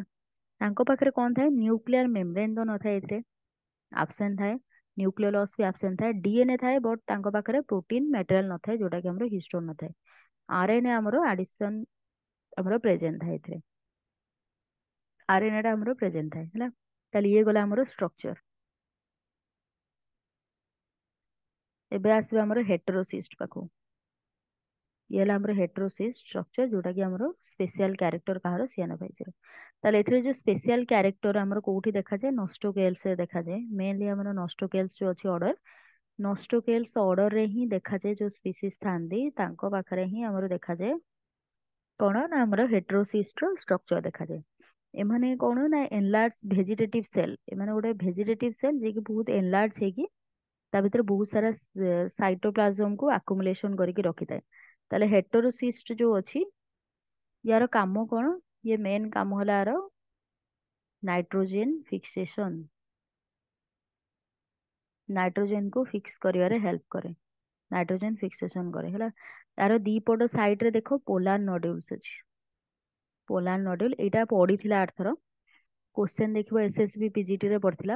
डायरेक्टली क्वेश्चन पड़थिला कि पोलार नोड्यूल कोउठी देखा जाए। माने एमती क्वेश्चन रो आंसर रे बहुत सारा देथिबो, तुमको कंफ्यूजन लागिबो। सेम टाइप रो देथिबो, तुमको कंफ्यूजन लागिबो। हेटेरोसिस देथिबो, अकिनेट्स देथिबो, होमोगोनिया देथिबो, एमती सब स्पोर देथिबो। तो ता भीतर कहा पाखरे पोलार नोड्यूल्स थिला। तो पोलार नोड्यूल हमर कोड देखा जाए ना, हमर स्ट्रक्चर स्पेशली देखा जाए हेटेरोसिस्ट ना। ଯେତେବେଳେ ପଢିବ ସ୍ପେଶାଲି ଷ୍ଟ୍ରକ୍ଚର କୁ ଟିକେ ଦେଖିକି ଯାଇଥିବ। ଷ୍ଟ୍ରକ୍ଚର କୁ କେବେ ଇଏ କରିକି ଯିବନି। ସବୁବେଳେ ଯେତେବେଳେ ପଢିଲା ବେଳକୁ ଷ୍ଟ୍ରକ୍ଚର ସହିତ ଦେଖିକି ଯିବ। ବେଳେ ବେଳେ ଷ୍ଟ୍ରକ୍ଚର ସହିତ ଦେଖିକି ପକଉଛୁ। ଓଏଭିଏସ୍ ରେ ସ୍ପେଶାଲି ପିଜିଟି ହେରିକା ଦେଖିବ। ଆର୍ଥର କ୍ୱେଶ୍ଚନ ଯେ ଦେଖିବ, ଆର୍ଥର ଜୁଲୋଜି ପାର୍ଟ ରେ ସ୍ପେଶାଲି ବଟନୀ ପାର୍ଟରେ ବି ପକେଇ ପାରେ, କିଛି ସେମିତି ଠିକ ନାହିଁ। ପିଜିଟି ପାର୍ଟରେ ସେ କଣ କରିଥିଲା, ଡାଇରେକ୍ଟଲି ଡାଇଗ୍ରାମ ଦେଇ ଦେଇଥିଲା, ଡାଇଗ୍ରାମ ରେ ସ୍ପେସ ଛାଡି ଦେଇଥିଲା, ଏ ବି ସି ଡି କରିକି, ଏ ଟା କଣ, ବି କଣ, ସି କଣ। ତାହେଲେ ତମକୁ ଡାଇଗ୍ରାମ ଯଦି ପଢିକି ବି ଯାଇନଥିବ ତାହେଲେ ତମେ ସେଇଠି ବି ଗୋଟେ ମାର୍କ ଛାଡିବ। ଅବଭିୟସଲି ତମେ ପଢିକି ଯାଇଥିବ, ସବୁ ପଢିକି ଯାଇଥିବ ଥିଓରି, କିନ୍ତୁ ଡାଇଗ୍ରାମ ଛାଡି ଦେଇଥିବ, ତାହେଲେ ଡାଇଗ୍ରାମେଟିକାଲି କଣ ଜଣା ପଡିଲା କି ଡାଇଗ୍ରାମ ରୁ ସେ କ୍ୱେଶ୍ଚନ ପକେଇଲା। ତମେ ତାକୁ ଏଲିମିନେଟ କରିବାର ଅଛି, ଯୋଉଠୁ ହେଲେ ସେ କ୍ୱେଶ୍ଚନ ପକେଇ ପାରିବ, ସେଟା ବି ତ ଆଉଟ ଅଫ ସିଲାବସ ନୁହେଁ। ତ ସେଇ ଭାବରେ ଡାଇଗ୍ରାମେଟିକ କୁ ଦେଖିକି ଯାଇଥିବ, ସ୍ପେଶାଲି ଯୋଉ ଯୋଉ ଡାଇଗ୍ରାମ ଇମ୍ପୋର୍ଟାଣ୍ଟ, ହେଟ୍ରୋସିଷ୍ଟର ଡାଇଗ୍ରାମ ଟା ବହୁତ ଇମ୍ପୋର୍ଟାଣ୍ଟ, ତ ତାକୁ ଭଲ ଭାବରେ ଦେଖିକି ଯିବ, କଣ କଣ ଅଛି, କୋଉଟା କୋଉ ପାର୍ଟ, ଆଟଲିଷ୍ଟ ସେତିକି ମୁଣ୍ଡରେ ଥାଉ କି ଏଇ ପାର୍ଟଟା ଏଇଆ, ଏଇ ପାର୍ଟଟା ଏଇଆ, କି ଏଠି ଏଇଆ ଥିଲା, ମନେ ରଖିବା ଦରକାର। ଏଠି କଣ ଅଛି ଆମର, polar nodule, vegetative cell wall, laminated layer, homogeneous layer, mucilage layer, photosynthetic lamella. ଏଠି ମେନ୍ ହେଲା ତମର ଏଇ pit connection, polar nodule, mucilage layer, photosynthetic lamella, ଇଏ ହେଲା, ଏଇ ଚାରିଟା ହେଲା ଆମର ମେନ୍ ଇମ୍ପୋର୍ଟାଣ୍ଟ ପଏଣ୍ଟ ହେଲା। ତାହେଲେ ଏତିକି ଆମର ଦେଖାଯାଏ ତା ଭିତରେ। ତ ଏଥର କ୍ୱେଶ୍ଚନ ତମର ପଡିଯାଇଛି ଅଲରେଡି ପୋଲାର ନଡ୍ୟୁଲ ବିଷୟରେ, ତାମାନେ ଯୋଉ ସିଆନୋ ବ୍ୟାକ୍ଟେରିଆର ମେନ୍ ଗୋଟେ କ୍ୱେଶ୍ଚନ ଏଠୁ ପଡିଯାଇଛି, କୋଉଟା, ପୋଲାର ନଡ୍ୟୁଲ। ହେଇପାରେ ତାର ରିପ୍ରଡକ୍ସନ କୁ ଆସିପାରେ, ନହେଲେ ଟୋଟାଲି ଆସିବନି ସିଆନୋ ବ୍ୟାକ୍ଟେରିଆ। ଆରଥର ଏସଏସବି ରେ ପଡିଥିଲା ଅଲରେଡି। ଆଉ ଜେନେଟିକ୍ସ ର ଚାପ୍ଟର ଯେ ଦେଖିବ, ଜେନେଟିକ୍ସ ର ଯେତେବେଳେ ପଢିବ, ଯେ ଜେନେଟିକ୍ସ ଏଥର ଅଛି କି ନାଇଁ ମୁଁ ଦେଖିନି, ଭଲସେ ମନେ ପଡୁନି, ଯଦି ଥିବ ତାର ରେସିଓ, ସବୁ ଥର ସେ ରେସିଓ ପକଉଛି। ଏସଏସବି ତମେ ଲେକ୍ଚରସିପ ଦେଖ, ସବୁଥିରେ ରେସିଓ, ଡାଇହାଇବ୍ରିଡ ହଉ, ମୋନୋହାଇବ୍ରିଡ ହଉ, କିମ୍ବା ତାର ଯେତିକି ସବୁ ମେଣ୍ଡେଲିଆନ ଯୋଉ ଅଛି ଆମର କଣ, ଯୋଉଟାକ ମେଣ୍ଡେଲିଆନ ର ଲ କୁ ମାନନ୍ତିନି, ଡେଭିଏସନ, ଡେଭିଏସନ ହଉ, ଜିନ୍ ଇଣ୍ଟରାକ୍ସନ, ଯେତିକି ସବୁ ଅଛି କମ୍ପ୍ଲିମେଣ୍ଟାରୀ ସପ୍ଲିମେଣ୍ଟାରୀ, ତାର ରେସିଓ, ସେ ରେସିଓକୁ ସବୁ ବର୍ଷ ପଡେ, ଏଇ ବର୍ଷ ବି ପଡିବ, ପିଜିଟି ରେ ହଉ କିମ୍ବା ଏସଏସବି ରେ ବି ପଡିବ। ତ ଏଇ ସବୁ ପଏଣ୍ଟ ଯୋଉଡାକ ସବୁ ବର୍ଷ ଆସୁଛି, ତାକୁ ଦେଖିବ ଭଲ ଭାବରେ। ତାହେଲେ ଇଏ ଗଲା ଆମର କୋଉଟା ନା, ଆମର ଏଥିରେ ପୋଲାର ନଡ୍ୟୁଲ ଦେଖାଯାଏ। ଏବେ ଯିବା ଷ୍ଟ୍ରକ୍ଚର କୁ। ହେଟ୍ରୋସିଷ୍ଟ ହେଲା ଗୋଟେ ଥିକ୍ ୱାଲ୍ଡ ଆଉ ପେଲ ୟେଲୋ କଲର ର ବ୍ୟାରେଲ ସେପ୍ ଷ୍ଟ୍ରକ୍ଚର। ଇଏ କେମିତି ଦେଖାଯାଏ, ପେଲ ୟେଲୋ କଲର, ମାନେ ଷ୍ଟ୍ର କଲର ର, ଆଉ କୁଟା ନଡା ଯୋଉ ଦେଖାଯାଏ ଯେମିତି, ସେମିତି ଷ୍ଟ୍ର କଲର ର ଦେଖାଯାଏ, ପେଲ ୟେଲୋ କଲର ଦେଖାଯାଏ। ଆଉ ଇଏ ଥିକ୍ ୱାଲ୍, ଥିନ୍ ନୁହେଁ, ଥିକ୍ ୱାଲ୍, ଦେଖିପାରୁଥିବ କେତେ ୱାଲ୍ ଅଛି ତା ଚାରିପଟେ। ତ ସେଥିପାଇଁ ଇଏ ଥିକ୍ ୱାଲ୍ ଷ୍ଟ୍ରକ୍ଚର। ତା ୱାଲ୍ ରେ ଆମର ଡିଫରେନ୍ସିଏଟ ହେଇଥାଏ କଣ, ଆଉଟର ଫାଇବ୍ରସ୍, ଆଉଟର କଣ ଅଛି ଏଥିରେ, ଫାଇବ୍ରସ୍, ଆଉଟର ଫାଇବ୍ରସ୍ କଲର ଅଛି, ଫାଇବ୍ରସ୍ ଷ୍ଟ୍ରକ୍ଚର। ମିଡିଲ ରେ ଆମର ହୋମୋଜିନସ୍, ଏଟା ହେଲା ହୋମୋଜିନସ୍ ଲେୟାର ଅଛି, ଇଏ ହେଲା ମିଡିଲ, ମିଡିଲ ରେ ଆମର ହୋମୋଜିନସ୍ ଲେୟାର ଅଛି। ଆଉ ଆମର ଇନର ରେ ଲାମେଲାର ଲେୟାର, ଇନର ରେ କଣ ଅଛି, ଲାମେଲାର ଲେୟାର। ବାସ୍ ଏଇ ତିନିଟା ଲେୟାର କୁ ମନେ ରଖିବ। କଣ କଣ ଲେୟାର ରହିଲା ତାହେଲେ, ଥିକ୍ ଷ୍ଟ୍ରକ୍ଚର ରହିଲା, ଆଉଟର ରେ ହେଲା ତାର ଫାଇବ୍ରସ୍, ମିଡିଲ ରେ ହେଲା ହୋମୋଜିନସ୍, ଥିନ୍ ଯୋଉଟା ହେଲା ଲାମେଲାର ଲେୟାର। ଥିନ୍ ଷ୍ଟ୍ରକ୍ଚର କୋଉଟା, ଲାମେଲାର ଲେୟାର। ଆମର ଏତିକି ତିନିଟା ମନେ ରହିଲା। ତାହେଲେ ଏମାନଙ୍କର କ୍ୟାରେକ୍ଟର ହେଲା କଣ ଏଥିରେ, ତ ମେନ୍ କ୍ୟାରେକ୍ଟର ହେଲା କି ଦି ପଟ ସାଇଡ ରେ ଦିଟା ପୋଲ ଅଛି, ପୋଲ ଦିଟା ଜେନେରେଟ ହେଇଛି, ଯୋଉ ପୋଲାର ରିଜିଅନ ଅଛି ସେଠି ପୋର୍ସ ବି ଅଛନ୍ତି। ପୋର୍ସ ମାନେ କିଛି ଆମର ପିଟ୍ କନେକ୍ସନ ଦେଖାଉଛି ନା ନାଇଁ, ପିଟ୍ କନେକ୍ସନ ଅଛି, ପ୍ଲସ ଏଇ ଭିତରେ ସବୁ ପୋର ଅଛି। ତ ଏଇ ପୋର ଯୋଉଟା ଅଛି ପ୍ଲଗଡ ହେଇକି ରହିଥାଏ, ଏମାନଙ୍କର କାମ ହେଲା ରିଫ୍ରାକ୍ଟିଂ ମ୍ୟାଟେରିଆଲ ବା ରିଫ୍ରାକ୍ସନ ଦେଖାଯାନ୍ତି, ବା ଲାଇଟ ରିଫ୍ରାକ୍ସନ ରେ ମେନଲି ବ୍ଲୁ ଗ୍ରୀନ ଆଲଗି, ମାନେ ମାନେ ଫଟୋସିନ୍ଥେଟିକ୍ ଷ୍ଟ୍ରକ୍ଚର। ତ ଲାଇଟ ଆବଜର୍ପସନ ବି କହିପାରିବ। ଫଟୋ ସିଷ୍ଟମ ଏଠି ଆବସେଣ୍ଟ ଅଛି, ଏଠି ଫଟୋ ସିଷ୍ଟମ ନାହିଁ, ତ ତାର କାମ ଆମର ପୋଲାର ନଡ୍ୟୁଲ୍ସ ମାନେ ହିଁ କରନ୍ତି, ରିଫ୍ରାକ୍ଟିଭ ସିଷ୍ଟମ ରେ କାମ କରନ୍ତି। ତାହେଲେ ଏଠି ପୋଲାର ଗ୍ରାନ୍ୟୁଲ୍ସ କହିପାରିବ ତାକୁ, ଯୋଉ ନଡ୍ୟୁଲ ଲେଖା ହେଇଛି ୟାର ଅନ୍ୟ ନାଁ ବି ଗ୍ରାନ୍ୟୁଲ୍ସ ବି କହିପାରିବ, ଦିଟାଙ୍କ ସେମ ଜିନିଷ, ପୋଲାର ଗ୍ରାନ୍ୟୁଲ୍ସ ଆଉ ପୋଲାର ବଡି ଦିଟାଙ୍କ ସେମ ହେଲା, ଦିଟା ଟାଇପ ର ଆମର ଦେଖାଯାଏ। ତ ଏମାନଙ୍କ ପାଖରେ ଡେନ୍ସ ହୋମୋଜିନସ୍ ସାଇଟୋପ୍ଲାଜମ ଦେଖାଯାଏ, ବହୁତ ଭିତରେ ଦେଖିପାରୁଥିବ ବଢିଆ ଡେନ୍ସ ସାଇଟୋପ୍ଲାଜମ ଅଛି। ଆଉ ଏମାନଙ୍କର ମୋଷ୍ଟଲି ଯୋଉ ପିଗମେଣ୍ଟ ସିଷ୍ଟମ ଥାଏ, କ୍ୟାରୋଟିନଏଡ୍ସ ଥାଏ, କ୍ୟାରୋଟିନଏଡ୍ସ ଥାଏ, କ୍ୟାରୋଟିନଏଡ୍ସ କୁ ମନେ ରଖିବ, ଇଏ ସବୁବେଳେ ଆସେସୋରି ପିଗମେଣ୍ଟ, ଆସେସୋରି ପିଗମେଣ୍ଟ, ଇଏ ମେନ୍ ବା ଚିପ୍ ପିଗମେଣ୍ଟ ନୁହେଁ, ଯେ ମେନ୍ ପିଗମେଣ୍ଟ ହେଲା କ୍ଲୋରୋଫିଲ୍। କ୍ଲୋରୋଫିଲ୍ କୁ ନବ, ସିଏ ହେଲା ଆମର କ୍ଲୋରୋଫିଲ୍ ଏ ବି ସି ଡି ଯାହା ବି ଅଛି, ସିଏ ହେଲା ସବୁ ମେନ୍ ପିଗମେଣ୍ଟ। ଆସେସୋରି ପିଗମେଣ୍ଟ ତମର କ୍ୟାରୋଟିନଏଡ୍ ଆସିବ, ତା ଭିତରେ ଜାନ୍ଥୋଫିଲ୍ ବି ଆସିବ, ଫାଇକୋବିଲିନ୍ ଆଉ ଜାନ୍ଥୋଫିଲ୍ କ୍ୟାରୋଟିନଏଡ୍ସ ଭିତରେ ଆସିବ ହେଲା। ତାହେଲେ ଏଠି କ୍ୟାରୋଟିନଏଡ୍ସ ଅଛି, ସେଥିପାଇଁ ଇଏ କୋଉ କଲର ଦେଖାଯାଏ, ୟେଲୋଇସ୍ କଲର ର ଦେଖାଯାଏ, ୟେଲୋଇସ୍ କଲର ର ଆମର ଦେଖାଯାଏ କ୍ୟାରୋଟିନଏଡ୍ ପାଇଁ ହେଲା। ତା ପାଖରେ ଆବସେନ୍ସ କଣ ଅଛି, ଫାଇକୋବିଲିନ୍, ଯୋଉଟା ଆମର ମେନ୍ ପିଗମେଣ୍ଟ ସିଷ୍ଟମ ପାଇଁ ଦରକାର, ଫାଇକୋବିଲିନ୍ ଦରକାର। ତ ସେଇଟା ଆମର ଏଥିରେ କଣ ଅଛି ନା, ଆମର ଆବସେଣ୍ଟ ଅଛି। ତ ଯେହେତୁ ସେ ଆବସେଣ୍ଟ ଅଛି, ସେଥିପାଇଁ ଏଠି କାର୍ବନ ଡାଇଅକ୍ସାଇଡ ର ଫିକ୍ସେସନ ହୁଏନି, କାର୍ବନ ଡାଇଅକ୍ସାଇଡ ର ଫିକ୍ସେସନ ହୁଏନି, କିମ୍ବା ଅକ୍ସିଜେନ ର ରିଡକ୍ସନ ପ୍ରୋସେସ ବି ହୁଏନି ହେଲା। ରିଡକ୍ସନ ପ୍ରୋସେସ ବି ଏଠି ଦେଖାଯାଏନି ହେଟରୋସିଷ୍ଟରେ। ତାହେଲେ ଏଠି ଆଉ କଣ ଅଛି, ଫଟୋସିନ୍ଥେଟିକ ଲାମେଲା ବା ଥାଇଲାକଏଡ ଷ୍ଟ୍ରକ୍ଚର ଯୋଉଟା ଟାଇଟଲି ପ୍ୟାକ୍ ହେଇଛି ଭିତରେ ଦେଖିପାରୁଥିବ, ଲାମେଲା ଷ୍ଟ୍ରକ୍ଚର ଅଛି, ଫଟୋସିନ୍ଥେଟିକ ଲାମେଲା ଦେଖାଯାଏ। ତା ସହିତ ରିଡ୍ୟୁସ ଇଣ୍ଟର ଲାମେଲାର ସ୍ପେସ ବି ଦେଖାଯାଏ। ତାପରେ ଭିତରେ ସବୁ ଆମର ଆଉ କଣ ଅଛି, ଯୋଉ ଲାମେଲା ଅଛି ତା ପାଖରେ ଲିପିଡ, ଗ୍ଲାଇକୋଲିପିଡ୍ସ, ଏସିଲ ଲିପିଡ୍ସ, ଏ ସବୁ ଆମର ଷ୍ଟ୍ରକ୍ଚର ଦେଖାଯାଏ। ଏଇ ଟାଇପର ଗ୍ରାନ୍ୟୁଲ ଷ୍ଟ୍ରକ୍ଚର ବି ଆମର ଦେଖାଯାଏ। ତାହେଲେ ଏଠି ହେଟରୋସିଷ୍ଟର ମେନ୍ କାମ ହେଲା କଣ, ଆମର ନାଇଟ୍ରୋଜେନ ଫିକ୍ସେସନରେ ହେଲ୍ପ କରେ। ତ ନାଇଟ୍ରୋଜେନ କୁ ମନେ ରଖିବା, ଆକ୍ଚୁଆଲି ନାଇଟ୍ରୋଜେନ ହେଲା ବାୟୋଲୋଜିକାଲି ଇନର୍ଟ। ବାୟୋଲୋଜିକାଲି ଇନର୍ଟ କଣ ପାଇଁ କୁହାଯାଏ, କାହିଁକିନା ଆମେ ନାଇଟ୍ରୋଜେନ ଏତେ 78% ଥାଇକି ବି ଆମେ ତାକୁ ୟୁଜ କରିପାରନ୍ତିନି। କଣ ପାଇଁ, ୟାର ଟ୍ରିପଲ ବଣ୍ଡ ପାଇଁ। ଟ୍ରିପଲ ବଣ୍ଡ କୁ ଭାଙ୍ଗି ହୁଏନି, ତ ସେମାନେ ମଲିକୁଲାର ଷ୍ଟ୍ରକ୍ଚରକୁ ଆସିପାରନ୍ତିନି। ସେଥିପାଇଁ ଆମେ ତାକୁ ମଲିକୁଲାର ଷ୍ଟ୍ରକ୍ଚର, କିନ୍ତୁ ଆମେ ତାକୁ ଡାଇରେକ୍ଟଲି ଇନଟେକ୍ କରିପାରନ୍ତିନି। ତ ସେ ସ୍ପେସିଆଲ ଯୋଉମାନଙ୍କ ପାଖରେ ସେଲ୍ ଥାଏ ସେଇମାନେ ହିଁ ତାକୁ ଇନଟେକ୍ କରନ୍ତି ହେଲା। ମ୍ୟାକ୍ସିମମ୍ ବ୍ୟାକ୍ଟେରିଆ ହିଁ ବେଶୀ ଆମର ଥାନ୍ତି ଯୋଉମାନେ କି ତାର ଫର୍ମ କୁ ଇନଟେକ୍ କରନ୍ତି। ଡାଇରେକ୍ଟଲି ତ ନାଇଟ୍ରୋଜେନ ବି ନୁହେଁ, ନାଇଟ୍ରେଟ ଫର୍ମ ରେ ଇନଟେକ୍ କରନ୍ତି ନାଇଟ୍ରୋଜେନ ଫିକ୍ସେସନ। ସରିଲା, ହେଟ୍ରୋସିଷ୍ଟ ଆମର ସରିଲା, ତାର ଷ୍ଟ୍ରକ୍ଚର ସରିଲା। ଏବେ ଆସ ଆମର ସିଆନୋଫାଇସିର କଣ ରିପ୍ରଡକ୍ସନ, କୋଉ କୋଉ ମାଧ୍ୟମ ଦ୍ଵାରା ବା କଣ କଣ ମେଥଡ ଅଛି ଯୋଉ ଦ୍ଵାରା ରିପ୍ରଡକ୍ସନ ହୁଏ। ମେନଲି ଭେଜିଟେଟିଭ ମେଥଡ ମୁଁ ଲେଖୁନି ଏଇଥିପାଇଁ ଯେ ଭେଜିଟେଟିଭ ମେଥଡ ତମର ବାଇନାରୀ ଫିଜନ, ଫ୍ରାଗମେଣ୍ଟେସନ, ତ ଏଟା କିଛି ବୁଝିବାର ନାହିଁ। ବାଇନାରୀ ଫିଜନ କଣ, ଫ୍ରାଗମେଣ୍ଟେସନ କଣ, କିଛି ବୁଝିବାର ନାହିଁ। ବାଇନାରୀ ଫିଜନ ହେଲା କଣ, ତମର ଗୋଟେ ସେଲରୁ ଦିଟା ସେଲ ହବ ଆଉ କ୍ଲୋନ ହବ। ଭେଜିଟେଟିଭ କୁ ମନେ ରଖିବ, ଭେଜିଟେଟିଭ ରେ ସବୁବେଳେ କ୍ଲୋନ ପ୍ରଡ୍ୟୁସ ହୁଏ। କ୍ଲୋନ ମାନେ ପୁରା ପୁରି ମଦର ସେଲ ଯାହା ଡଟର ସେଲ ସେମ ହେଇଥିବ, ଏକ୍ସଟର୍ନାଲ ଇଣ୍ଟରନାଲ ପୁରା ସେମ ଷ୍ଟ୍ରକ୍ଚର, ସିଏ ହେଲା କ୍ଲୋନ ଷ୍ଟ୍ରକ୍ଚର ବୋଲି ଆମେ ତାକୁ କୁହନ୍ତି ହେଲା। ତାହେଲେ ଏଠି ଆମର ଆସେକ୍ସୁଆଲ ମେଥଡରେ ହୁଏ, ସେକ୍ସୁଆଲ ମେଥଡ ଆମର ପୁରାପୁରି ଆବସେଣ୍ଟ ଥାଏ। ମାନେ ଏଠି କୌଣସି ସେକ୍ସୁଆଲ ମେଥଡ ଆମର ହୁଏନି, ଯଦି ହବ ପାରାସେକ୍ସୁଆଲ ସାଇକେଲ ଭଳିଆ ହିଁ ହେଇଥାଏ ହେଲା। ତାହେଲେ ଏଠି ଦେଖ, ଫାଷ୍ଟ ହେଲା ଆମର ଆକିନେଟ୍ସ। ଫାଷ୍ଟ ଆମର କୋଉଥିରେ ହୁଏ, ଆକିନେଟ୍ସ ରେ ହୁଏ। ଆକିନେଟ୍ସ ରେ କଣ ଦେଖାଯାଏ, ଏଠି ଦେଖ, ଯୋଉ ସିଆନୋ ବ୍ୟାକ୍ଟେରିଆ ଅଛନ୍ତି ମାନେ ପେରିନେଟିକ ଷ୍ଟ୍ରକ୍ଚର ବା ଡେନ୍ସ ଆଡଭର୍ସ ଷ୍ଟ୍ରକ୍ଚର ବା କଣ୍ଡିସନରେ, ଆଡଭର୍ସ କଣ୍ଡିସନ ମାନେ ବୁଝିପାରୁଥିବ ଅନଫେଭରେବଲ କଣ୍ଡିସନ, ସେଇ କଣ୍ଡିସନରେ ହିଁ ଆମର ଆକିନେଟ୍ସ ହୁଏ। ଏଥିରେ କଣ ହୁଏ, ଲାର୍ଜ ହେଇଯାଏ ତାର ଭେଜିଟେଟିଭ ସେଲ ସବୁ, ଲାର୍ଜର ଷ୍ଟ୍ରକ୍ଚର ହୁଏ ଆଉ ତା ଚାରିପଟେ ଗୋଟେ ଥିକ୍ ୱାଲ ଷ୍ଟ୍ରକ୍ଚର ଆସିଯାଏ। ଥିକ୍ ୱାଲ ଷ୍ଟ୍ରକ୍ଚର ଆସେ ଯାହାକୁ ଆମେ ଆକିନେଟ୍ସ ବୋଲି କୁହନ୍ତି। ପୁଣି ଯେତେବେଳେ ଫେଭରେବଲ କଣ୍ଡିସନ ଆସିବ, ରିଟର୍ନ କଲା ପରେ ସେମାନେ ପୁଣି ଥରେ ଜର୍ମିନେଟ କରିବେ ହେଲା। ଏଠି ଦେଖ ତାର ଷ୍ଟ୍ରକ୍ଚରଟା, ଏଟା ହେଲା ଆକିନେଟ୍ସ ର ଷ୍ଟ୍ରକ୍ଚର। ତାମାନେ ଏଠି କଣ ଅଛି, ତା ଚାରିପଟେ ଏଇଟା ଦେଖ, ମଝିରେ ହେଲା ଆକ୍ଚୁଆଲି ସେମାନେ ଯୋଉ ଚେନ୍ ଷ୍ଟ୍ରକ୍ଚର ଅଛି, ଇଏ ହେଲା ବ୍ରାଞ୍ଚ ଷ୍ଟ୍ରକ୍ଚର ବା ଚେନ୍ ଷ୍ଟ୍ରକ୍ଚର। ଏମାନଙ୍କ ଚାରିପଟେ ଆଉ ଗୋଟେ ଗୋଟେ ଲେୟାର, ଆମର ଥିକ୍ ଲେୟାର ସବୁ ପ୍ରଡକ୍ସନ ହେଇଛନ୍ତି। ଇଏ ହେଲା ସବୁ ଆକିନେଟ୍ସ ବୋଲି କହିବା, ଥିକ୍ ୱାଲ। ତ ସାଇଟୋପ୍ଲାଜମ ଭିତରେ ଆମର ଫଟୋ ସିଷ୍ଟମ ନାହିଁ, ତା ଭିତରେ ଫଟୋ ସିଷ୍ଟମ ଆମର ଆବସେଣ୍ଟ ଥାଏ। ତ ଏଠି କଣ ଥିଲା, ତାଙ୍କର ପୋଲାର ନଡ୍ୟୁଲ୍ସ ଅଛି ତା ପାଇଁ। ତ ସେଥିପାଇଁ ଏଠି ଆମର ଆକିନେଟ୍ସ କଣ ହବ, ଆ ଚାରିପଟେ ସବୁ ଲେୟାରିଂ ଅଛି। ଯେତେବେଳେ ଫେଭରେବଲ କଣ୍ଡିସନ ଆସିବ, ଏ ଲେୟାରିଂ ସବୁ ହଟିଯିବ। ହଟିଗଲା ପରେ ପୁଣି ଥରେ ଆମର ଜର୍ମିନେଟ କରିବ ବା ପୁଣି ନୂଆ ସେଲ୍ ଆମର ଫର୍ମେସନ କରିବ। ତାହେଲେ ଇଏ ହେଲା ଆକିନେଟ୍ସ। ଷ୍ଟ୍ରକ୍ଚର କୁ ଖାଲି ମନେ ରଖ। ତାପରେ ଆସ ହର୍ମୋଗୋନିଆ, ସେକେଣ୍ଡଟା। ହର୍ମୋଗୋନିଆରେ କଣ ହୁଏ, ଇଏ ହେଲା ଫିଲାମେଣ୍ଟେସ୍, ଯୋଉ ଫିଲାମେଣ୍ଟ ଆମର ଅଛନ୍ତି ସିଆନୋ ବ୍ୟାକ୍ଟେରିଆ, ଯେମିତି ହେଲା ଆମର ଅସିଲୋଟରିଆରେ ଦେଖାଯାଏ। ତ ସିଆନୋ ବ୍ୟାକ୍ଟେରିଆ ପ୍ରଡ୍ୟୁସ କରେ ଫ୍ରାଗମେଣ୍ଟେସନ ଭଳିଆ ତାର ବଡି, ତା ମାନେ ତା ବଡିଟା ଏମିତି ଫ୍ରାଗମେଣ୍ଟ ଫ୍ରାଗମେଣ୍ଟ ହେଇଥାଏ, ଯେମିତି ଦେଖାଯାଏ ଜିଆରେ ଯେମିତି ଦେଖାଯାଏ। ତ ସେଇ ଟାଇପର ଏମିତି ଫ୍ରାଗମେଣ୍ଟେସନ ହେଇଥାଏ, ତାକୁ ଆମେ ଟ୍ରାଇକୋମ୍ସ ବୋଲି କୁହନ୍ତି। ତ ଏଠି ଆମର କଣ ଦେଖାଯାଏ, ରେଗୁଲାର ଇଣ୍ଟରଭାଲରେ ସର୍ଟ ପିସ୍ ଆମର ସବୁ, ତା ଭିତରେ ସବୁ ନୂଆ ନୂଆ ପିସ୍ ଆମର ଫର୍ମେସନ ହୁଏ। ମାନେ ଯେମିତି ନୋଡ ଇଣ୍ଟରନୋଡ ଥାଏ ସେମିତି, ଆ ଭିତରେ ଦିଟା ଥିଲା ପୁଣି ଆ ମଝିରେ ଗୋଟେ ଫର୍ମେସନ ହେଲା। ତ ଇଏ ହେଲା ସବୁ ହର୍ମୋଗୋନିଆ।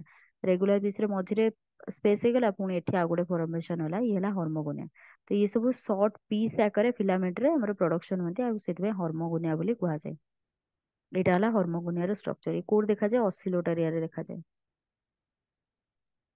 ଅସିଲୋଟରିଆ କଣ, ତା ନାଁ ଅନୁସାରେ ଇଏ ଅସିଲେଟ କରେ। ଅସିଲେଟ ମାନେ ଏମିତି ମୁଭ କରେ, ଏଠି ନହେଲେ ଏମିତି, ପୁଣି ସିଧା ଥିବ। ଦେଖିବ ପେଣ୍ଡୁଲମ ଯେମିତି ଅସିଲେଟ କରେ, ସେମିତି ଟାଇପର ଆର ଅସିଲେଟ ମୁଭମେଣ୍ଟ ଥାଏ, ସେଥିପାଇଁ ଆକୁ ଅସିଲୋଟରିଆ ବୋଲି କୁହାଯାଏ। ତ ୟା ପାଖରେ ହର୍ମୋଗୋନିଆ ଦେଖାଯାଏ। ଦେଖାଯାଉଥିବ ସେଗମେଣ୍ଟେସନ ଥାଏ, ଏଠି ଫ୍ରାଗମେଣ୍ଟ ଅଛି। ଫ୍ରାଗମେଣ୍ଟ ଗୋଟେ ହେଲା, ତା ମଝିରେ ଆଉ ଗୋଟେ ଫର୍ମେସନ ହବ, ଇଏ ହେଲା ହର୍ମୋଗୋନିଆ। ତା ଦ୍ୱାରା କଣ ହବ, ଆସ୍ତେ ଆସ୍ତେ ଏମିତି ବଢି ବଢି ଚାଲିବ। ପୁଣି ଏଠୁ ଯଦି ଏଠି ବାଇନାରୀ ଫିଜନ ହେଲା, ତାହେଲେ ଏଠି କଣ ହେଇଯିବ, ଏଠି ବାଇନାରୀ ଫିଜନ ହଉନଥିବ, ଏଠି କଣ ହଉଥିବ, ଫ୍ରାଗମେଣ୍ଟେସନ ହଉଥିବ। ତାହେଲେ ଯେତେ ଫ୍ରାଗମେଣ୍ଟ ଅଛି ସେଇଠୁ ପୁଣି ଗୋଟେ ନୂଆ ଆମର ପ୍ରଡକ୍ସନ ହେଇଯାଉଥିବ ହେଲା। ତାପରେ ନେକ୍ସଟ ଆସ ଆମର ସ୍ପୋର। କଣ କଣ ଆମର ସ୍ପୋରରେ ଦେଖାଯାଏ, ସ୍ପୋରରେ ଆମର କଣ, ଯେମିତି ହେଲା ଏଣ୍ଡୋସ୍ପର୍ମ, ଏଣ୍ଡୋସ୍ପୋର, ଏକ୍ସୋସ୍ପୋର, ନାନୋସାଇଟ୍ସ, ଇଏ ସବୁ ଆମର କଣ, ଜର୍ମିନେଟିଂ ବା ଇଏ ସବୁ ସ୍ପୋର ଟାଇପର ଦେଖାଯାଆନ୍ତି। से स्पोर सब कौन देवे नुआ भेजिटेटिव सेल आमर अनफेवरेबल कंडीशन ओभर हैला पर देवे तामाने भेजिटेटिव मेथड हैला तार फेवरेबल कंडीशन हुए अनफेवरेबल कंडीशन नहीं तार मैक्सिमम कौन हुए सियानोबैक्टीरिया रे अनफेवरेबल कंडीशन नहीं हमर आसेक्सुअल रिप्रोडक्शन टा हुए हैला तापर आस हमर सियानोबैक्टीरिया रे इकोनॉमी इंपोर्टेंस कौन कौन अछि इकोनॉमी इंपोर्टेंस रे फास्ट हैला हमर nitrogen fixation atmospheric nitrogen fixation जोथि पई एग्रीकल्चर जो फील्ड अछि सेथरे हमर नाइट्रोजन कंटेंट निहांती दरकार तो सेथिरे हमर कौन हुए आस्ते आस्ते फर्टाइल हो जाए लैंड फर्टाइल हुए तापर नेक्स्ट आस सी कौन करे अल्कालाइन सॉइल को भी हमर कौन करे हेल्प करे अल्कालाइन सॉइल तैयारी करिवारे अल्कालाइन सॉइल माने बुझी पाथुओ ମାନେ ୱାଟର ଲେଭେଲ ବା ୱାଟର ରିଚ୍ ଲେଭେଲ ଦରକାର ସେଠି ଏସିଡିକ ସବୁଠି ଦରକାର ନାହିଁ ଏସିଡିକ ହେଲେ କଣ ହବ ଗ୍ରୋଥ ହବନି ସବୁ ପ୍ଲାଣ୍ଟ ମାନଙ୍କୁ ଏସିଡିକ ଦରକାର ନାହିଁ ତ ଆଲକାଲାଇନ ନିହାତି ଦରକାର ତ ଆଲକାଲାଇନ କରିବାରେ ହେଲ୍ପ କରେ ଅସିଲୋଟରିଆ ଯୋଉଥିରେ ଅଛି ଏଠି ପଲ୍ୟୁସନ ଇଣ୍ଡିକେଟର ଅସିଲୋଟରିଆ କଣ ପଲ୍ୟୁସନ ଇଣ୍ଡିକେଟର ରେ ମେନଲି ହେଲ୍ପ ହୁଏ ତାପରେ ଆସିଛ ସ୍ପାଇରୁଲିନା ଏଇଟା ନାଁ ଶୁଣିଥିବ ଇଏ କଣ ନ୍ୟୁଟ୍ରିସନ ପାଇଁ ୟାକୁ ଆମେ କଣ କରନ୍ତି ନ୍ୟୁଟ୍ରିସନ ପାଇଁ ଆମର ୟୁଜ କରାଯାଏ କାହିଁକିନା ସ୍ପାଇରୁଲିନାର ଗୋଟେ ସେଲ୍ ପାଖରେ ଏତେ ନ୍ୟୁଟ୍ରିସନ ଅଛି ଯେ ତମେ ଗୋଟେ ସେଲ୍ କୁ ଖାଇଲେ ବି ପୁରାପୁରି ବହୁତ ଦିନ ପର୍ଯ୍ୟନ୍ତ ରହିପାରିବ ତା ପାଖରେ ବହୁତ ନ୍ୟୁଟ୍ରିସନ ପ୍ରୋଟିନ ବହୁତ ଥାଏ ହେଲା ୟାକୁ ଆମର ଆଉ କଣ ୟୁଜ କରାଯାଏ କ୍ଲୋରେଲାକୁ ଯେମିତି ସ୍ପେସ୍ ଫୁଡ ରେ ୟୁଜ କରାଯାଏ ୟାକୁ ବି ସ୍ପେସ୍ ଫୁଡ ରେ ୟୁଜ କରାଯିବ ହେଲା ସ୍ପେସ୍ ଫୁଡ ପଢିଥିବ ଗୋଟେ ଅଛି ଏସସିପି ଏସସିପି ହେଲା single cell protein single cell protein ମାନେ ତମେ ଗୋଟେ ସେଲ୍ କୁ ଖାଇଲେ ବି ସବୁ ପ୍ରକାର ପ୍ରୋଟିନ ପାଇପାରିବ ବାସ୍ ସେଇଟା ହେଲା ଆମର ସ୍ପାଇରୁଲିନା ହେଲା ସିଙ୍ଗଲ ସେଲ୍ ପ୍ରୋଟିନ ବି ତାକୁ କହିପାରିବ ତାପରେ ନେକ୍ସଟ ଆସୁଛି ଆଉ କୋଉଥିରେ ୟୁଜ ହୁଏ ଆମର ସିଆନୋବ୍ୟାକ୍ଟେରିଆ ହେଲା model organism the field of ବାୟୋଟେକ୍ନୋଲୋଜିରେ ବି ୟୁଜ କରାଯାଏ ଯେମିତି ହେଲା ୟୁନିସେଲୁଲାର ସିଆନୋବ୍ୟାକ୍ଟେରିଆ ତା ନାଁ କଣ ସ୍ପିସିସ୍ ପିସିସି ସିକ୍ସ ଯୋଉଟା ଅଛି କେତେ ନା 6803 ତାକୁ ଆମର କଣ ନା third prokaryotic and fast photosynthetic organism whose genome was completely sequenced जो ह्यूमन जीनोम प्रोजेक्ट ଅଛି ଯୋଉଥିରେ କି ଆମର ହ୍ୟୁମାନ ର ଜିନୋମ କୁ ପୁରା ପୁରି ସିକ୍वेन्स କରାଯାଇଥିଲା ତାମାନେ ତାର କେତେ କ୍ରୋମୋଜୋମ ଅଛି କେତେଟା କ୍ରୋମୋଜୋମ ଅଛି କ୍ରୋମୋଜୋମ ର ଜିନ୍ ରେ କଣ କଣ ଅଛି ତାକୁ ଯେମିତି ସିକ୍वेନ୍ସିଂ କରାଯାଇଥିଲା ସେମିତି ଫାଷ୍ଟ ଆମର କୋଉଟା ଫଟୋସିନ୍ଥେଟିକ ଅର୍ଗାନିଜିମ୍ ନା ସିଆନୋ ବ୍ୟାକ୍ଟେରିଆ ର ଏ ଯୋଉ ସ୍ପିସିସ୍ ଟା ଅଛି ସେଇ ସ୍ପିସିସ୍ ର ଜିନୋମ କୁ ପୁରା ଫୁଲି ଆମର କଣ କରାହେଇଛି ନା ସିକ୍वेନ୍ସ କରା ସରିଛି ହେଲା ତ ଫାଷ୍ଟ ଆମର ଫଟୋସିନ୍ଥେଟିକ ଅର୍ଗାନିଜିମ୍ ତାପରେ ଆସିଯାଉ ଆମର କଣ ନା ସୁପର ବ୍ଲୁ ଗ୍ରୀନ ଆଲଗି ବୋଲି କୁହାଯାଏ ବେସିକାଲି ଏକ୍ସପେନ୍ସିଭ ପଣ୍ଡସ୍ କପ୍ ବୋଲି ତାକୁ ୟୁଜ କରାଯାଏ ଫର ସିଙ୍ଗଲ ସେଲ୍ ଅର୍ଗାନିଜିମ୍ ଏବେ କହୁଥିଲେ ଯୋଉ produce own food through the photosynthesis ବା ସିଙ୍ଗଲ ସେଲ୍ ବୋଲି ଆମେ ତାକୁ କହିପାରିବା ପଣ୍ଡସ୍ କପ୍ ମାନେ ତମେ କହିପାରିବ ଯୋଉ ଦଳ ନଥାଏ ଯେମିତି ଦେଖିବ ପୋଖରୀ ସବୁ ଦଳ ଦେଖାଯାଏ ଦଳ ମାନେ ପୁରା ପୁରି ସେ ଯୋଉ ଦଳ ଭଳିଆ ଦେଖାଯାଏନି ପୁରା ଗ୍ରୀନ କଲର ହେଇଯାଇଥାଏ ପାଣି ପୁରା ଗ୍ରୀନ କଲର ଦେଖାଯାଏ ଉପରେ କିଛି ନଥିବ ଯୋଉ ଗ୍ରୀନ କଲର ଦେଖାଯାଏ ବା ତମେ ତାକୁ କହିପାରିବ ତାକୁ ସ୍କପ୍ ବୋଲି ହିଁ କୁହାଯାଏ ପଣ୍ଡ ସ୍କପ୍ କାହିଁକିନା ତାକୁ ଚାଷ ବି ଏବେ କରାହଉଛି ପଣ୍ଡ ସ୍କପ୍ ଭାବରେ ଯାହାକୁ ଆମେ ପ୍ରୋଟିନ ବା ତାର ସପ୍ଲିମେଣ୍ଟ ନବା ପାଇଁ ଯୋଉମାନେ ଭେଜିଟେରିଆନ ଥାନ୍ତି ବା ଭିଗାନ ଥାନ୍ତି ତ ସେମାନଙ୍କୁ ସପ୍ଲିମେଣ୍ଟ ଦରକାର ପ୍ରୋଟିନ ସପ୍ଲିମେଣ୍ଟ ତ ସେଥିପାଇଁ ସେମାନେ ସ୍ପାଇରୁଲିନାକୁ ନିଅନ୍ତି ତ ସେଇଟା ହେଲା ସିଙ୍ଗଲ ସେଲ୍ ପ୍ରୋଟିନ ସେମିତି ଆହୁରି ବହୁତ ସାରା ଅଛନ୍ତି ସିଆନୋ ବ୍ୟାକ୍ଟେରିଆ ସେମାନଙ୍କୁ ଆମେ ପଣ୍ଡ ସ୍କପ୍ ଭାବରେ ୟୁଜ କରାଯାଏ ହେଲା serve as the complete whole food which contains 60% protein with all the essential amino acid and the perfect balance तो balance ପାଇଁ ଆମେ vegan ଆଉ vegetarian ଯୋଉମାନେ ସେମାନେ ଏଇ food କୁ intake କରନ୍ତି କଣ ପାଇଁ ନା ପ୍ରୋଟିନ କଣ୍ଟେଣ୍ଟ ପାଇଁ ଯେମିତି ଯୋଉମାନେ ନନ୍ ଭେଜିଟେରିଆନ ଯୋଉମାନେ ନନ୍ ଭେଜ ଖାଆନ୍ତି ତାଙ୍କ ପାଖରେ ପ୍ରୋଟିନ ସୋର୍ସ ବହୁତ ଅଛି କିନ୍ତୁ ଭେଜିଟେରିଆନ ପାଖରେ ପ୍ରୋଟିନ ସୋର୍ସ ବହୁତ କମ ଥାଏ କାହିଁକିନା ପ୍ରୋଟିନ ପାର୍ଟ ଯୋଉଟା ଭେଜିଟେରିଆନଙ୍କ ପାଖରେ ସେଟା ହେଲା ଆମେ ଡାଇରେକ୍ଟଲି ଯଦି ଇନଟେକ୍ କରିବା ତାହେଲେ ଆମକୁ ପ୍ରୋଟିନ ମିଳିବ ଥରେ ସେ ହିଟ୍ ମାନେ ସଂସ୍ପର୍ଶରେ ଆସିବ ମାନେ ସେଇଠୁ କଣ ହବ ପ୍ରୋଟିନ ଆସ୍ତେ ଆସ୍ତେ ନଷ୍ଟ ହେଇଯିବ ତ ସେଥିପାଇଁ କୁହାଯାଏ କି ପ୍ରୋଟିନ ଯୋଉଟା ପ୍ଲାଣ୍ଟ ର ମେଟେରିଆଲ ସେଟାକୁ ଆମେ ଡାଇରେକ୍ଟଲି ମାନେ ର ଖାଇବା କଥା ଆଉ ଯୋଉଟା ଆନିମଲ ପ୍ରୋଟିନ କୁ ଆମେ ଯେତେ କୁକ୍ କରି ଖାଇବା ସେଟା ଆମକୁ ପ୍ରୋଟିନ ଅଧିକ ମିଳିବ ହେଲା ଇଏ ସରିଲା ପୁରାପୁରି ସିଆନୋ ବ୍ୟାକ୍ଟେରିଆ ବୁଝିଗଲା ସମସ୍ତଙ୍କୁ ସିଆନୋ ବ୍ୟାକ୍ଟେରିଆ ଛୋଟଟା ଏଥିରେ କିଛି ନାହିଁ ଏତେ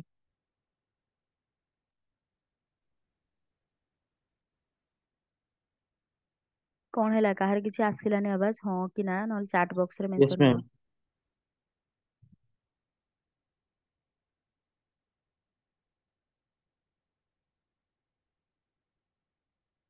ଆ ଭିତରୁ ଦି ତିନି ଜଣ ମତେ ଲାଗୁଛନ୍ତି ଆଗରୁ କୋଉ କ୍ଲାସ ରେ ଜଏନ କଲା ଭଳିଆ ଲୁସି ମହାପାତ୍ର ଆଉ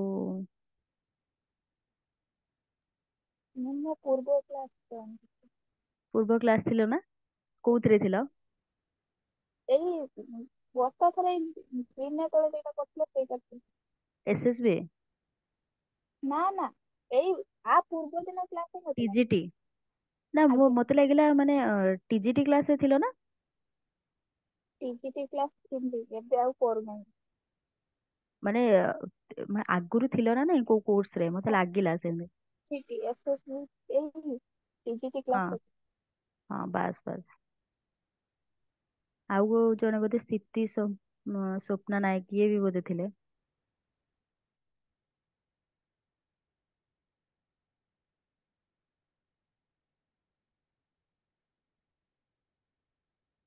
ତ ଆଉ କିଛି ଅସୁବିଧା ହଉଛି କି ମତେ କୁହ?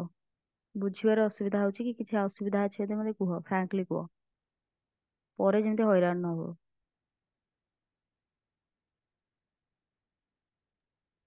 ଆଜି ଯେତିକି ଶୁଣିଛି ବୁଝେଇ, ହୁଁ। ମୁଁ ଯେବେ ଏବେ ଅଧାରୁ ଜଏନ୍ କରିଛି, ଅଧା ସାଇଟ୍ ପାଖରୁ ବୁଝେଇ। ନାଇଁ ସେଟା ନୁହେଁ, ଆଉ କିଛି ଅସୁବିଧା ଅଛି କି? କାହିଁକିନା ତମର ଯୋଉଟା ରେକର୍ଡେଡ କ୍ଲାସ ଅଲରେଡି ଦିଆ ସରିଛି ଯୋଉଟା ଅଛି ସେଟା ତମେ ଦେଖିବ।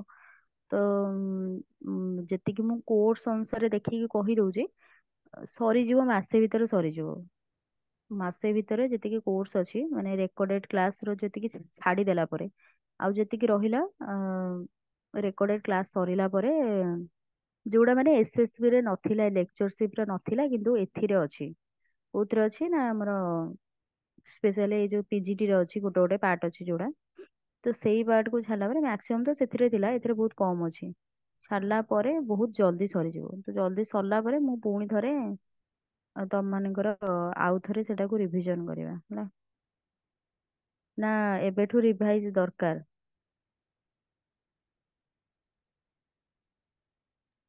ମ୍ୟାମ୍ ଥରେ ସିଲାବସ କଭର କରିକି ତାପରେ ରିଭିଜନ ଷ୍ଟାର୍ଟ କଲେ ଭଲ ହବ। ମ୍ୟାମ୍ ସେ ଟେଷ୍ଟଟା ପୁରା ହୋଲ ୟୁନିଟ୍ ନ କରିକି ସେମିତି ଆଲଗିର ଗୋଟେ ଟେଷ୍ଟ, ଫଞ୍ଜାଇର ଗୋଟେ ଟେଷ୍ଟ, ସେମିତି କଲେ ହେବ କି? ଏକା କଥା, ଏକା କଥା ନା, ସେଇଥିରେ ବି ତ ନା ବେଶୀ ତମର ଭଲସେ ସେତିକିଟା ଡିଟେଲ୍ସ କୋଶ୍ଚେନ ରହିବ। ଜାଣି ଏଥିରେ 20 ହେଇଥାନ୍ତା। 30 ଟା ରହିବ, ସେଥିରେ ଅଧିକ ରହିବ, ଭାଷ୍ଟ ରହିବ। ଏକା କଥା ସେଇ ଜିନିଷ। ତମର ଜଲ୍ଦି ତ ହବନି ନା ଟେଷ୍ଟ, ଯାହେଲେ ଗୋଟେ ସପ୍ତାହ ପରେ ହବ। ତ ସେତେବେଳକୁ ଅଲରେଡି ବହୁତ ସାରା ମାନେ ଇଏ ହେଇଯାଇଥିବ। ଦେଖିବା ସେତେବେଳକୁ ହେଲା, ମୁଁ କହିବି ସେତେବେଳକୁ। ଠିକ୍ ଅଛି।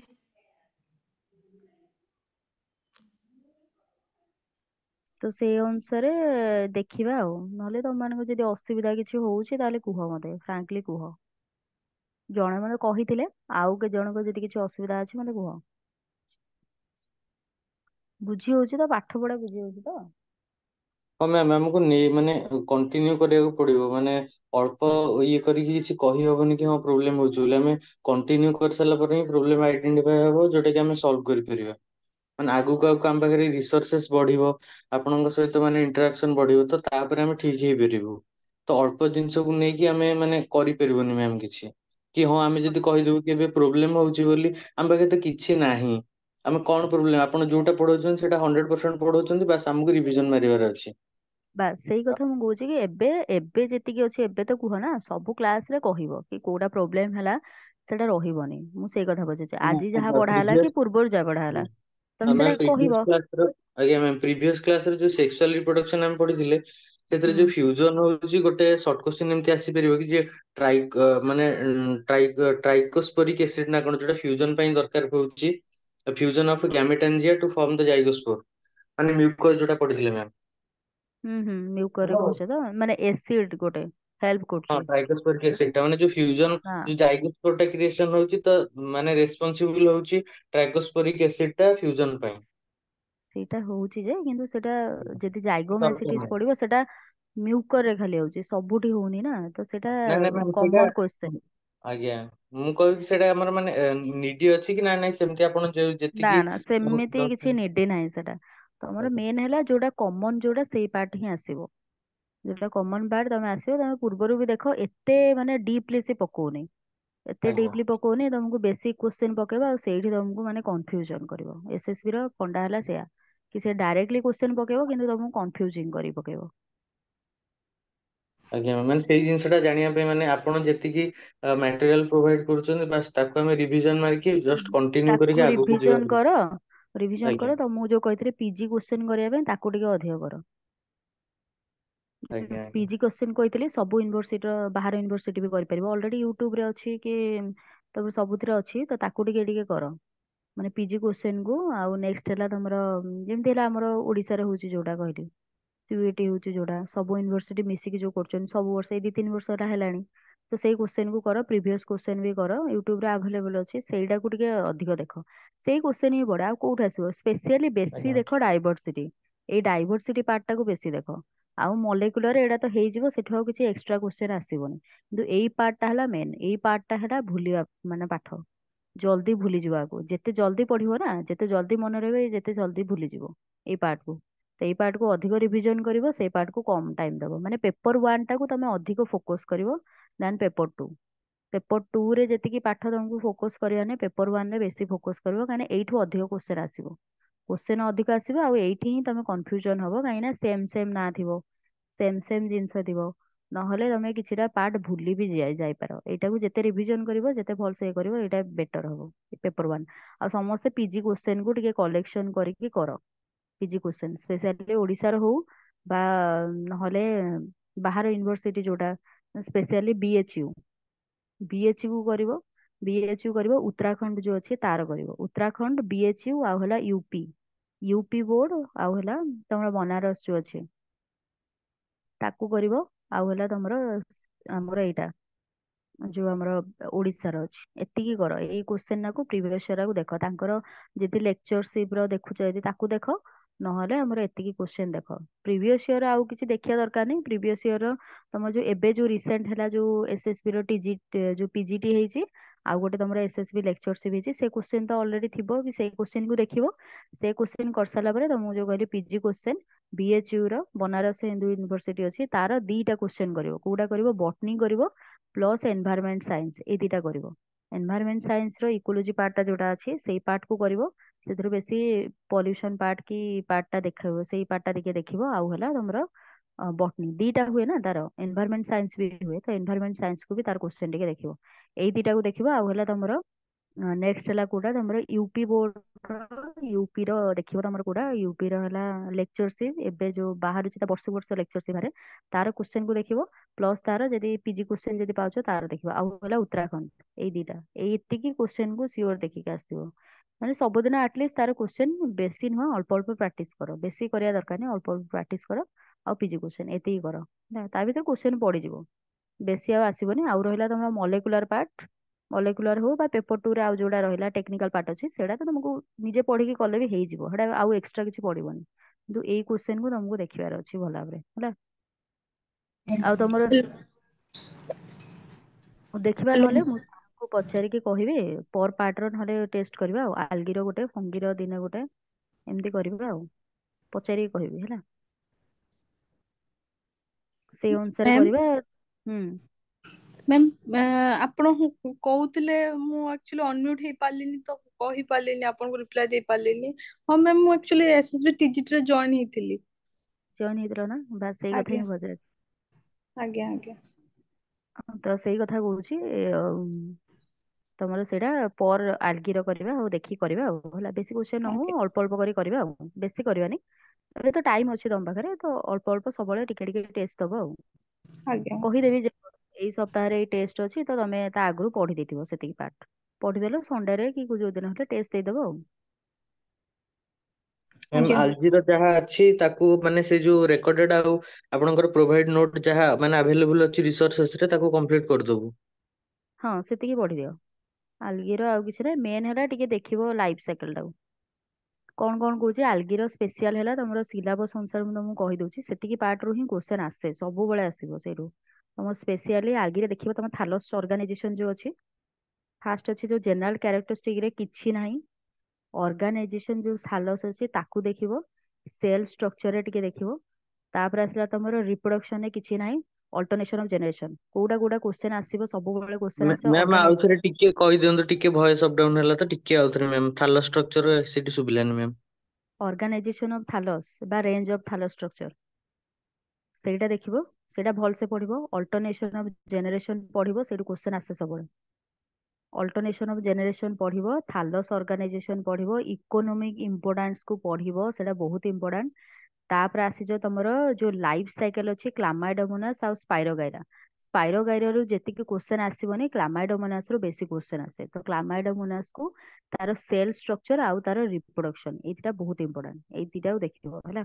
ତାପରେ ଆସିଯିବ ତମର ସିଆନୋ ବ୍ୟାକ୍ଟେରିଆରେ, ଏବେ କହିଦେଲି କଣ କଣ ଅଛି। ସିଆନୋ ବ୍ୟାକ୍ଟେରିଆ ଗଲା, ତମର ଫଙ୍ଗସ କୁ ଆସ।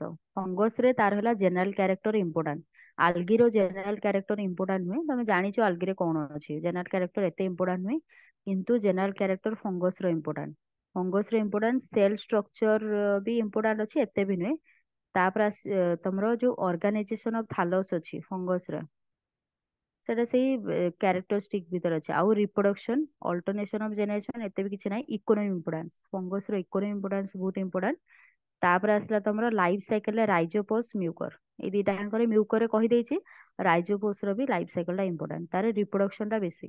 ଦି ଜଣଙ୍କର ରିପ୍ରୋଡକ୍ସନ ଟା ବେଶୀ ଇମ୍ପୋର୍ଟାଣ୍ଟ, ରାଇଜୋପୋସ ର ପ୍ଲସ ମ୍ୟୁକର। ତାପରେ ଲାଇକେନ ର ଆସିଛ, ଲାଇକେନ ର ବେଶୀ ପଡେ, ତମର ଏଇଥର ପଡିଥିଲା ଲାଇକେନ ର, ତମର ରିପ୍ରୋଡକ୍ସନ ପାର୍ଟ ରୁ ପଡିଥିଲା, ରିପ୍ରୋଡକ୍ସନ ପାର୍ଟ ରୁ କ୍ୱେଶ୍ଚନ ପଡିଥିଲା। ତ ଲାଇକେନ ର ତମର ଥାଲସ୍ ଷ୍ଟ୍ରକ୍ଚର ଟା ବେଶୀ ଦେଖିବ। ଥାଲସ୍ ଷ୍ଟ୍ରକ୍ଚର ମାନେ କୋଉ ଟାଇପ ର, କ୍ରୁଷ୍ଟୋସ କି କଣ, ସେଟା ଦେଖିବ। ପ୍ଲାଣ୍ଟ ଡିଜିଜ ରେ ତମର ମେନ୍ ହେଲା ତାର କଜାଲ ଅର୍ଗାନିଜିମ କିଏ, ଆଉ ସିଏ କଣ, ପାରାସାଇଟ କି ସାପ୍ରୋଫାଇଟ, କୋଉ କ୍ଲାସ କୁ ବିଲଙ୍ଗ କରୁଛି, ଆଉ କଣ ତାର ଏକ୍ସଟ୍ରା କ୍ୟାରେକ୍ଟର ଅଛି, ଆଉ କୋଉଥିରେ ସେ ଡିଜିଜ କ୍ରିଏଟ କରୁଛି, ଏଇଟା ହେଲା ତାର ଇମ୍ପୋର୍ଟାଣ୍ଟ। ଆଉ କିଛି ଇମ୍ପୋର୍ଟାଣ୍ଟ ନୁହେଁ, ଏମିତିଆ ହିଁ ସେ କ୍ୱେଶ୍ଚନ ପକାଏ। ଏତିକି ହେଲା ତାର ଇମ୍ପୋର୍ଟାଣ୍ଟ କ୍ୟାରେକ୍ଟର। ଆଲଗିର ଫାଷ୍ଟ କ୍ୱେଶ୍ଚନ ସବୁବେଳେ ଦେଖିବ ଅର୍ଗାନାଇଜେସନ ଅଫ ଥାଲସ୍ ରୁ ହିଁ ଆସେ, ନହେଲେ ତମର ଅଲ୍ଟରନେସନ ଅଫ ଜେନେରେସନ, ଏଇ ଦିଟା ବହୁତ ଇମ୍ପୋର୍ଟାଣ୍ଟ। ଫାଷ୍ଟ କ୍ୱେଶ୍ଚନ ଏଇଠୁ ହିଁ ଆସିଥାଏ, ସବୁବେଳେ କ୍ୱେଶ୍ଚନ ଦେଖିବ, ଏଇଠୁ ନିହାତି ପଡିଥିବ। ଏଥର ତ ରିପିଟ କରିଦେଇଥିଲା, ଏସଏସବି ପିଜିଟି ରେ ଯୋଉଟା ପଡିଥିଲା ଏସଏସବି ରେ ବି ସେଇଟା ପଡିଥିଲା। ମାନେ ତମେ ଦେଖିବ ଯଦି କ୍ୱେଶ୍ଚନ ଦେଖିବ, କୋଲିଓ କିଟ୍ ପଡିଥିଲା, ପଡିଥିଲା ତାର ଥାଲସ୍ ଅର୍ଗାନାଇଜେସନ କଣ, ହେଟରୋଟ୍ରାଇକସ୍ ର ଦେଖାଯାଏ ତାର, ସେଇଟା ହିଁ ପଡିଥିଲା। ସେଇଟା ପୁଣି ଥରେ ରିପିଟ କଲା, ଏସଏସବି ରେ ରିପିଟ କରିଥିଲା ସେଇ ଜିନିଷକୁ। ଏତିକି ତାକୁ ଦେଖିବାର ଅଛି ତମକୁ। ତାପରେ ୟୁନିଟ 2 ଯୋଉଟା ଅଛି, ବ୍ରାୟୋଫାଇଟ୍ସ ଅଛି। ବ୍ରାୟୋଫାଇଟ୍ସ ରେ ରିସିଆ, ଆନ୍ଥୋସିରସ୍, ସ୍ପାଗ୍ନମ ଭିତରେ ତମର ତିନିଟା ଯାକ ଇମ୍ପୋର୍ଟାଣ୍ଟ, କିନ୍ତୁ ସ୍ପାଗ୍ନମ ଟିକେ ଅଧିକ ଇମ୍ପୋର୍ଟାଣ୍ଟ। ଆଉ ଆନ୍ଥୋସିରସ୍ ର ରିପ୍ରୋଡକ୍ସନ, ଏ ରିପ୍ରୋଡକ୍ସନ, ରିସିଆର ଥାଲସ୍ ଷ୍ଟ୍ରକ୍ଚର ବହୁତ ଇମ୍ପୋର୍ଟାଣ୍ଟ। ତାପରେ ଆସିବ ଟେରିଡୋଫାଇଟ୍ସ କୁ ଯଦି ଆସିବ, ଷ୍ଟିଲାର ଇଭଲ୍ୟୁସନ, ସେ ତ ସିଓର ପଡିବ। ହେଟ୍ରୋସ୍ପୋରି, ସିଡ୍ ହାବିଟ ରୁ ଏତେ କ୍ୱେଶ୍ଚନ ଆସେନି, ବାସ୍ ଯଦି ଆସିବ ଯୋଉ 9ଟା ଜେନେରା ଅଛି, କୋଉ କୋଉଠୁ ଜେନେରା, କୋଉମାନେ କଣ କାମ କରନ୍ତି, ବା କେତେଟା ଜେନେରା ଆମର ହେଟ୍ରୋସ୍ପୋରି ଦେଖାନ୍ତି, ମେନଲି ପଡେ ହେଟ୍ରୋସ୍ପୋରି ସ୍ପିଡ୍ ହାବିଟ ରେ। ଗୋଟେ ଜିନିଷ ତମକୁ ଏଇଠି ଇଏ କରିବ କି କୋଉମାନେ ହୋମୋସ୍ପୋରସ୍, କୋଉମାନେ ହେଟ୍ରୋସ୍ପୋରସ୍, ଏଇଟା ହେଲା ତାର କ୍ୱେଶ୍ଚନ, କି କୋଉ ସ୍ପିସିସ୍ ଟା ହୋମୋସ୍ପୋରସ୍ ରେ ଆସିବ, କିଏ ହେଟ୍ରୋସ୍ପୋରସ୍ ରେ ଆସିବ। ତାପରେ ଆସିଲା ତମର ଆନାଟୋମି ପାର୍ଟ ଯୋଉଟା ଅଛି,